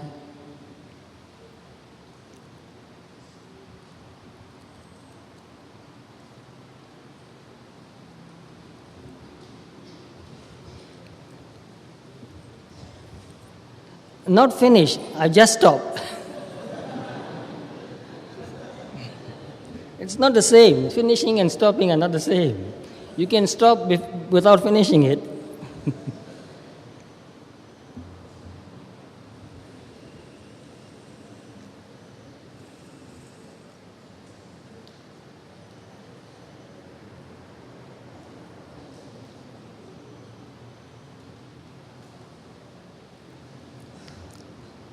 Now, a few questions, please, when we have some time. Questions?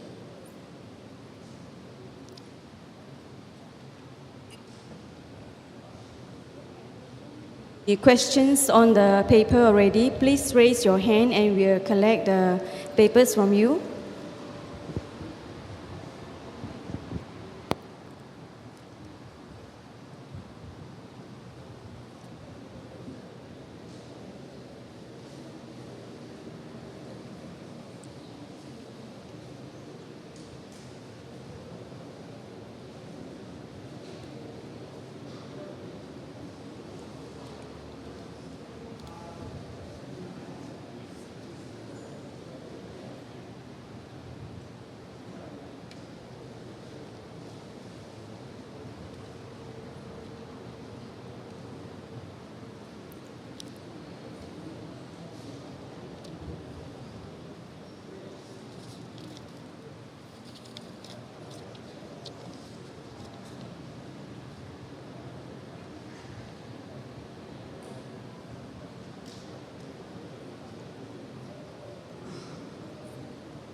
Yes, we have to finish at 9:30.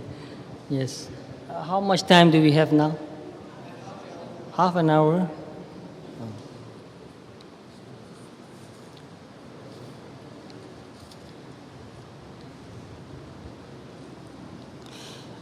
Here's a very good question. Sayadaw, my mind is always, constantly, every second, filled with thoughts. Yes, we are thinking all the time. Filled with thoughts, negative thoughts. That's too bad, always. It is so overwhelming. And I always feel mentally drained, very tiring. True, negative thoughts makes you feel very tired, it drains your energy. How do I keep these negative thoughts from arising? Yes, there are a few things you can do.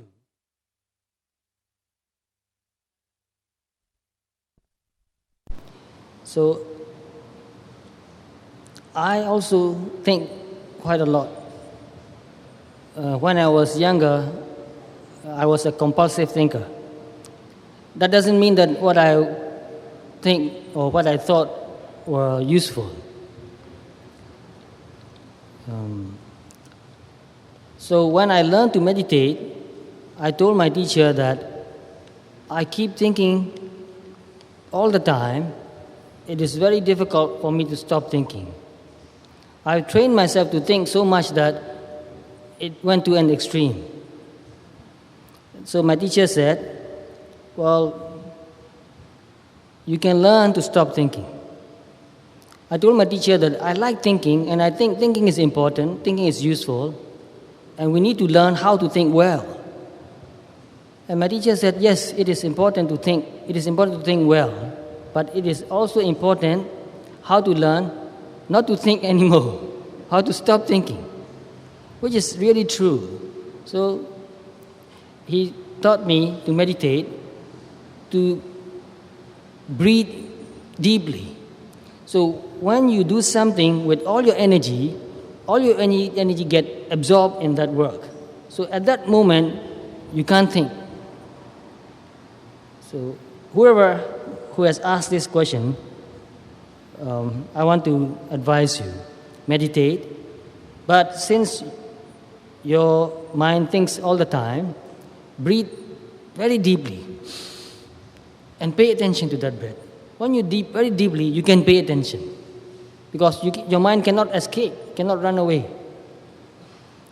And I give you another example of one of my close friends who lived with me for a few years. And he learned meditation from me. When he came to meditate, I said, meditate, pay attention to your breath. He said, impossible. I tried. He tried for many days. He said, I can't. I don't know whether I'm breathing or not, he said. His mind was so scattered that he can't pay attention to breathing. So I said, then you get up and walk and pay attention to every step, lifting and moving and placing and touching the floor. So he did that on a floor like this. He said, only for a few minutes I can do that. After that, I can't even pay attention to my feet lifting and moving and placing and touching. So, very difficult to teach him to meditate. But he won't give up. He said, give me something to do. Then I was thinking, what can I do for this man? What can I teach him? At that time, in my monastery, we made a new road.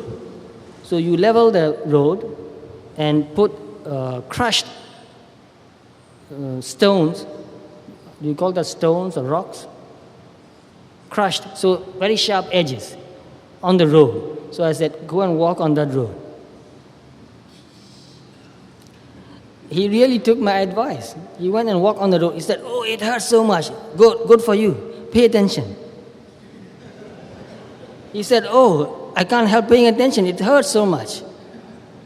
So he tried to walk on that road and felt the pain. Every time he took a step, it was very painful. So his mind cannot run away from the pain.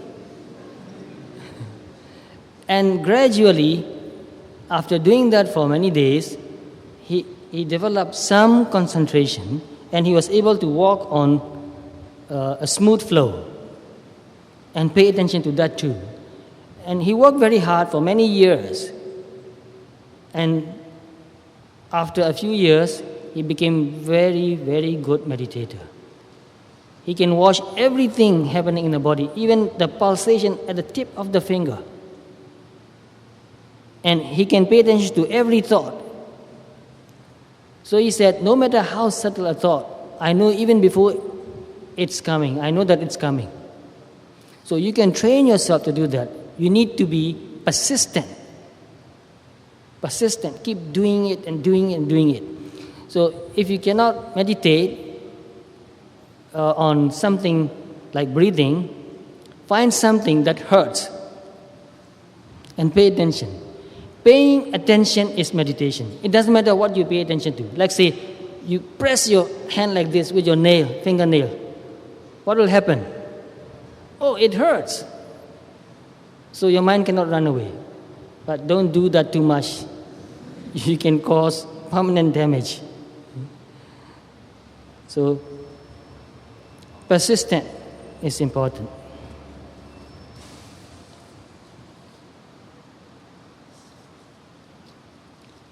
Sayadaw, it is possible for the mind to be empty of all thoughts at all times. At all times is not possible. I think even Buddha had many thoughts. There is a question in the Tipitaka. The question was that, did Buddha get absorbed in Nirvana all the time? And the answer was no.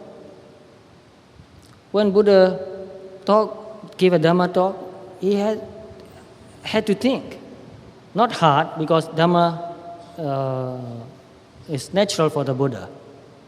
But still, he had to think to give a Dhamma talk.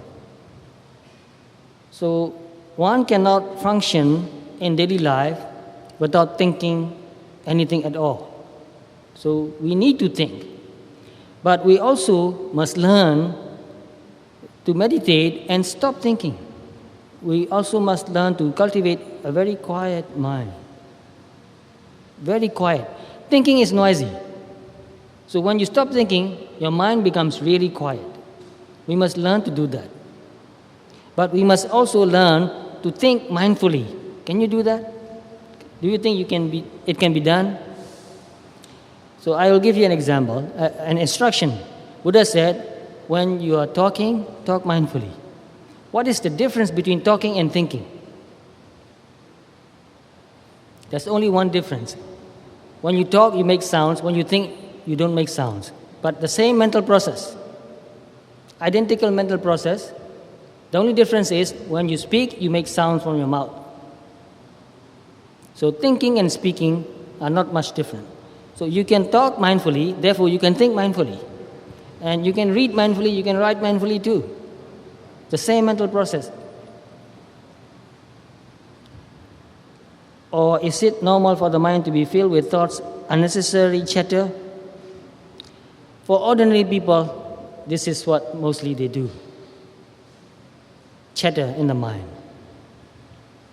But for a trained mind, this is not normal anymore. For a trained mind, you can think mindfully and you can stop thinking too. But sometimes there will be chatter too because you forget. When you are not mindful, there's a chatter, internal chatter in the mind. Most of the time I would center a play or fantasies. Most of the time I would create a play or fantasies.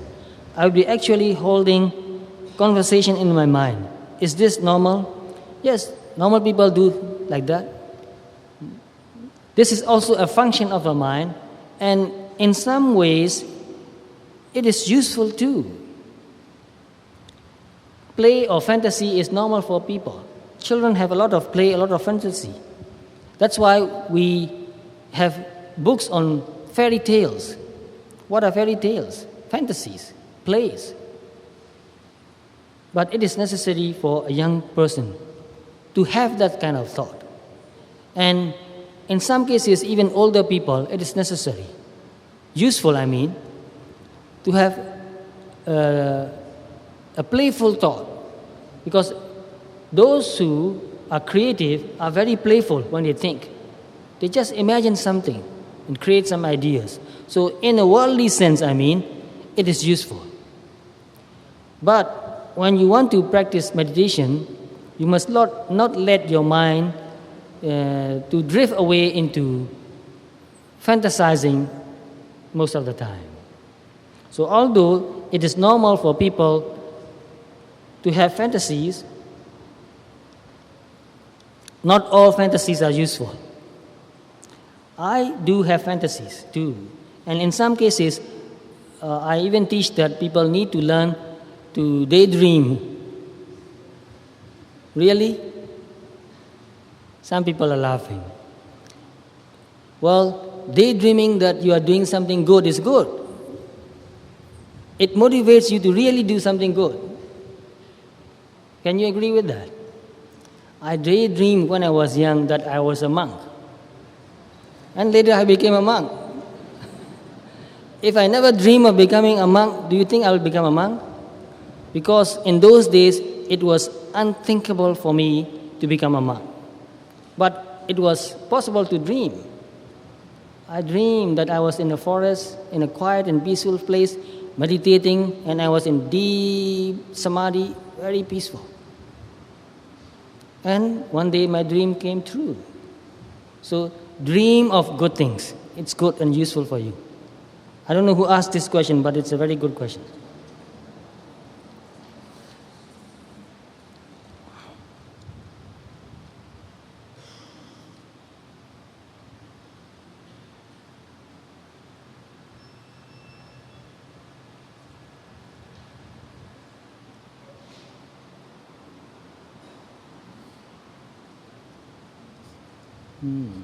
Well, this is a very serious question. In the first blessing, not to associate with fools. As a bodhisattva, one will always try to spread the Dharma with everyone, even with fools.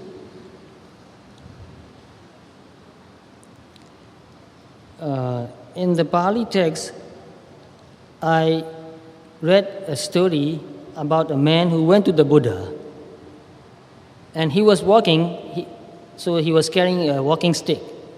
And when he found the Buddha sitting under a tree, he was standing there and he was holding the stick. He said, "Well, Buddha, how do you teach your disciples? Tell me."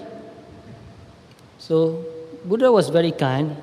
So he told that person in brief how he taught his disciples.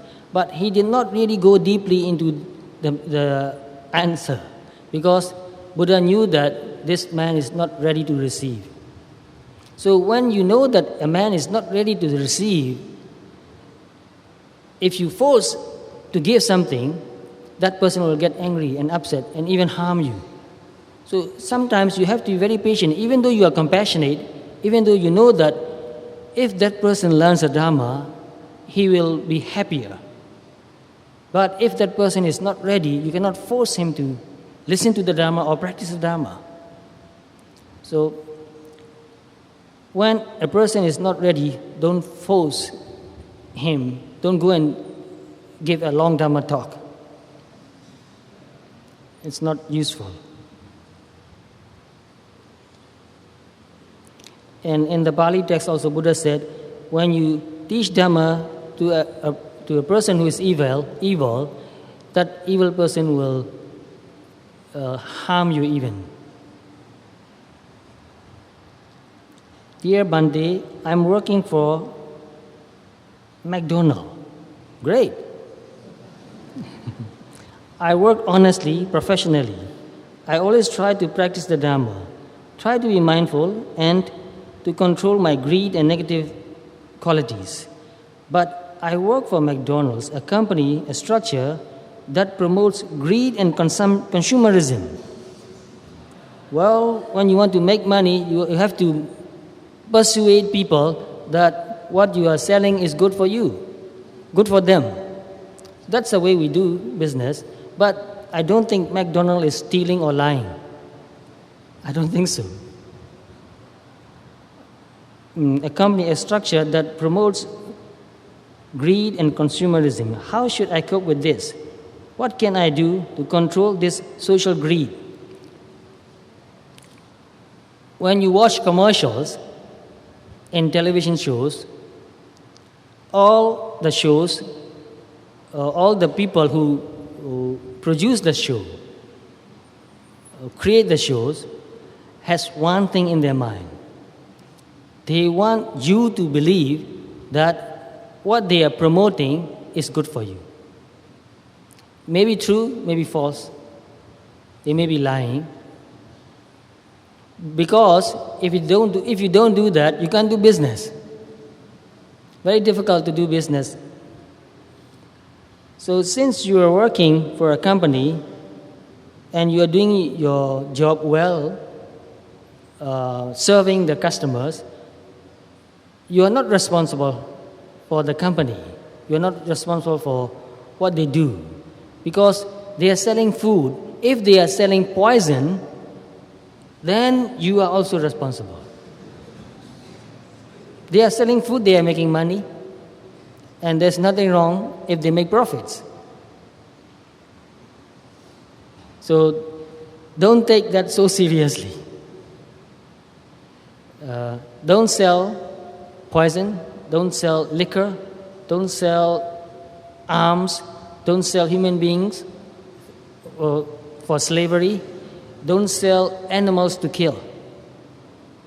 The rest, okay.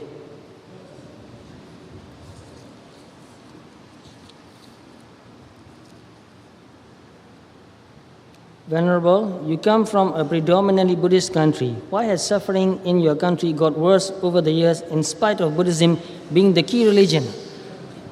I cannot answer this question truthfully. So you know what my answer is? I guess you know. I cannot answer this question truthfully. Sorry. It's not the religion that made the people poor. You know what's making the people poor? Got the hint? Yes, okay, good.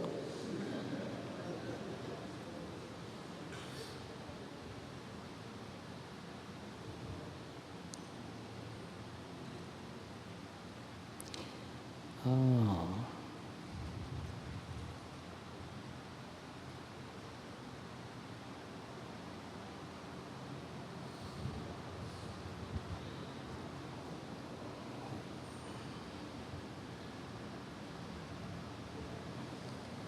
Well, this is a very personal question.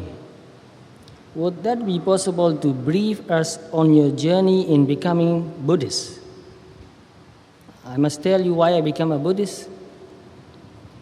Maybe some key triggering events. Thank you very much. Why did I become a Buddhist? Actually, I did not try to become a Buddhist. I'm very interested in learning and finding out what's really true. True about anything. It doesn't matter what it is about.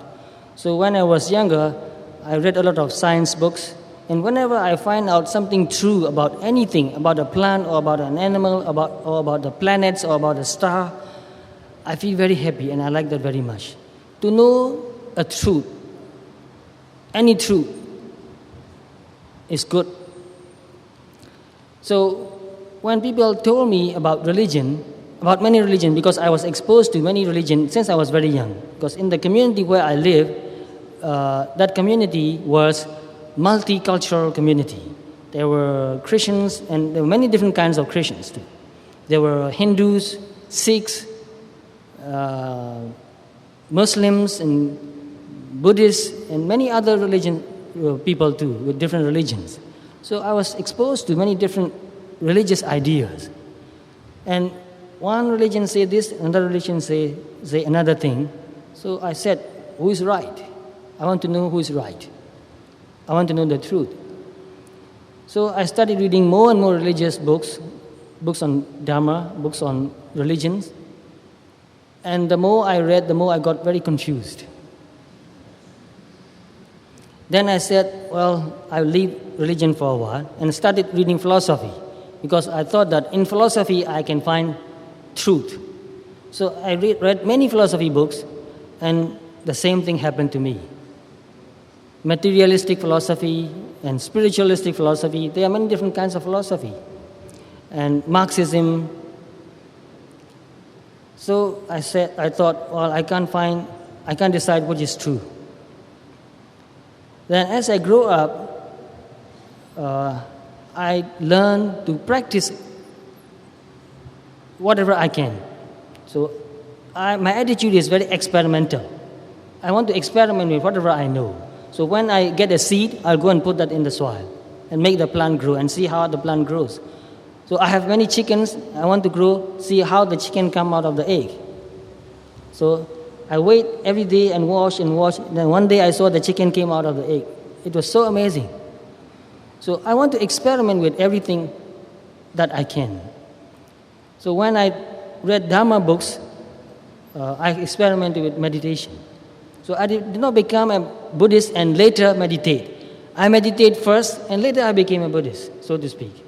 So after meditating for about 8 years and had some understanding about the nature of my body and mind, and also after experiencing some calmness and peacefulness and clarity in my mind, I decided that I will practice this all my life. And if you want to say that that is what to become a Buddhist, that is the time when I become a Buddhist. And you said maybe some key triggering events. Nothing really special triggers me to become a Buddhist. It was just curiosity. Like me, many people have the same kind of experiences in their life. You have a mother, you have a father, you can't agree with your parents, you have problems. And many other good things or bad things happen in your life. It's nothing special. My life story is nothing special. So no triggering events really, just curiosity and practice brought me to a point where I decided that I will practice what the Buddha taught. And also later, I got even more seriously interested in practicing. So I decided that I will become a monk and practice meditation more seriously. So it's the desire to experiment and to find out the truth, and also it's a desire to experience higher mental states that motivates me to practice Dhamma and to become a monk.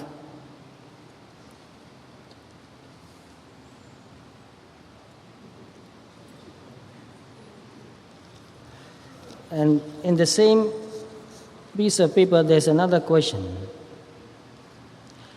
I'm trying every day to reach to what I aspire to. Because I cannot get what I want, I cannot sleep. How can I solve this problem?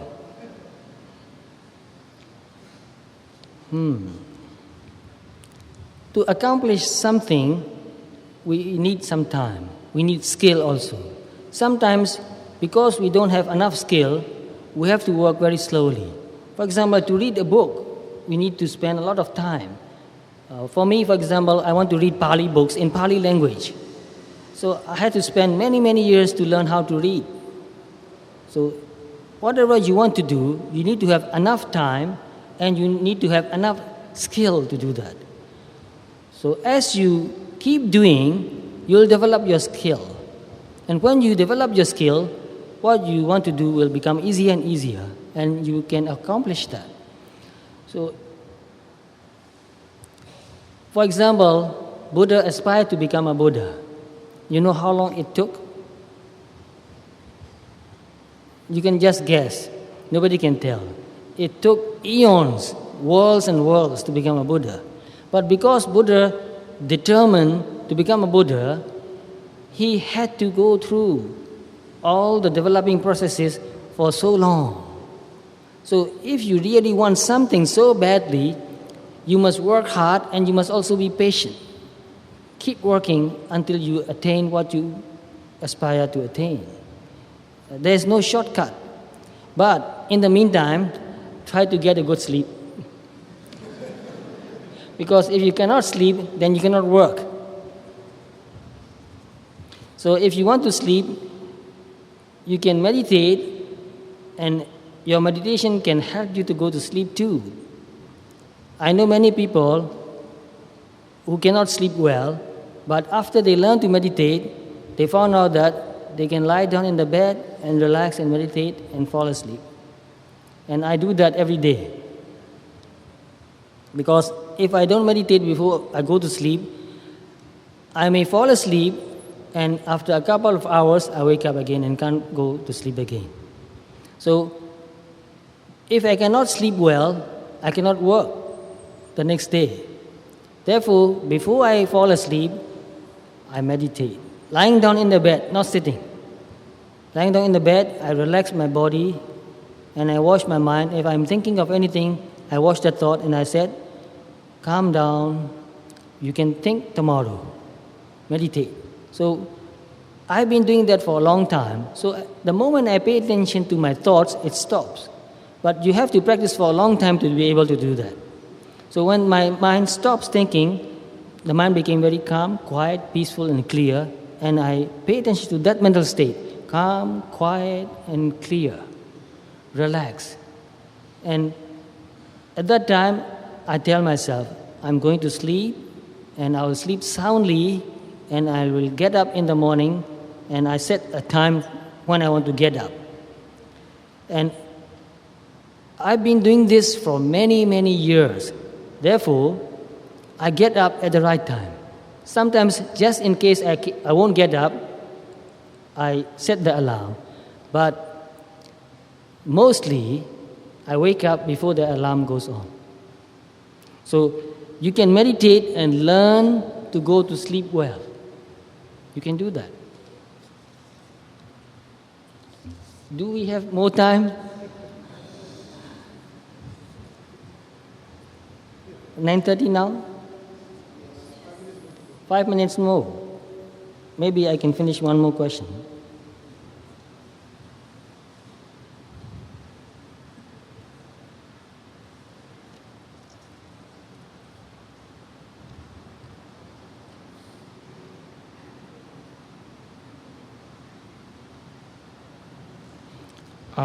This is a very good question.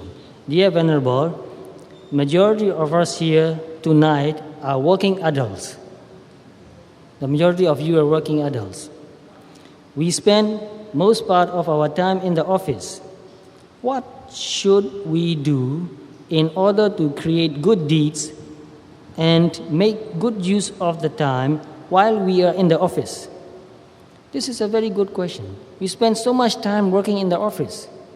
The best part of the day and the best part of our life, we spend working. So the first thing we need to do is our attitude toward the work we do. It's very important. What is your attitude toward what you do for a living? And when you ask this question, it is very important for you to choose the right kind of work for you. If you are doing something which is not wholesome, it's very difficult. But if you are doing something which is harmless, then you can find many good benefits that you get from work. So when you work, you contribute. No matter what you do, even if you work in a restaurant, you help the customers to eat well. So if you work as a nurse, you help the patients to get well. If you work as a teacher, You teach children to learn and grow, to become a good citizen. If you are a taxi driver, you help the person to get to where he wants to go in the shortest way and in the safest way. So when you work, you are helping other people. And if you have the right attitude, you can feel happy about that. And that attitude is good deeds. I'm helping people. I'm helping the community. So when we work, we are contributing. So that makes you happy. And when you work, you also learn. Working and learning are the same in most cases. If you have the right attitude, you learn something every day from your work. And when you work, you relate with other people too. You don't work alone most of the time. There are other people working with you. And you have to cooperate with other people. There's some sort of cooperation, give and take. So when you work, you help your associates too.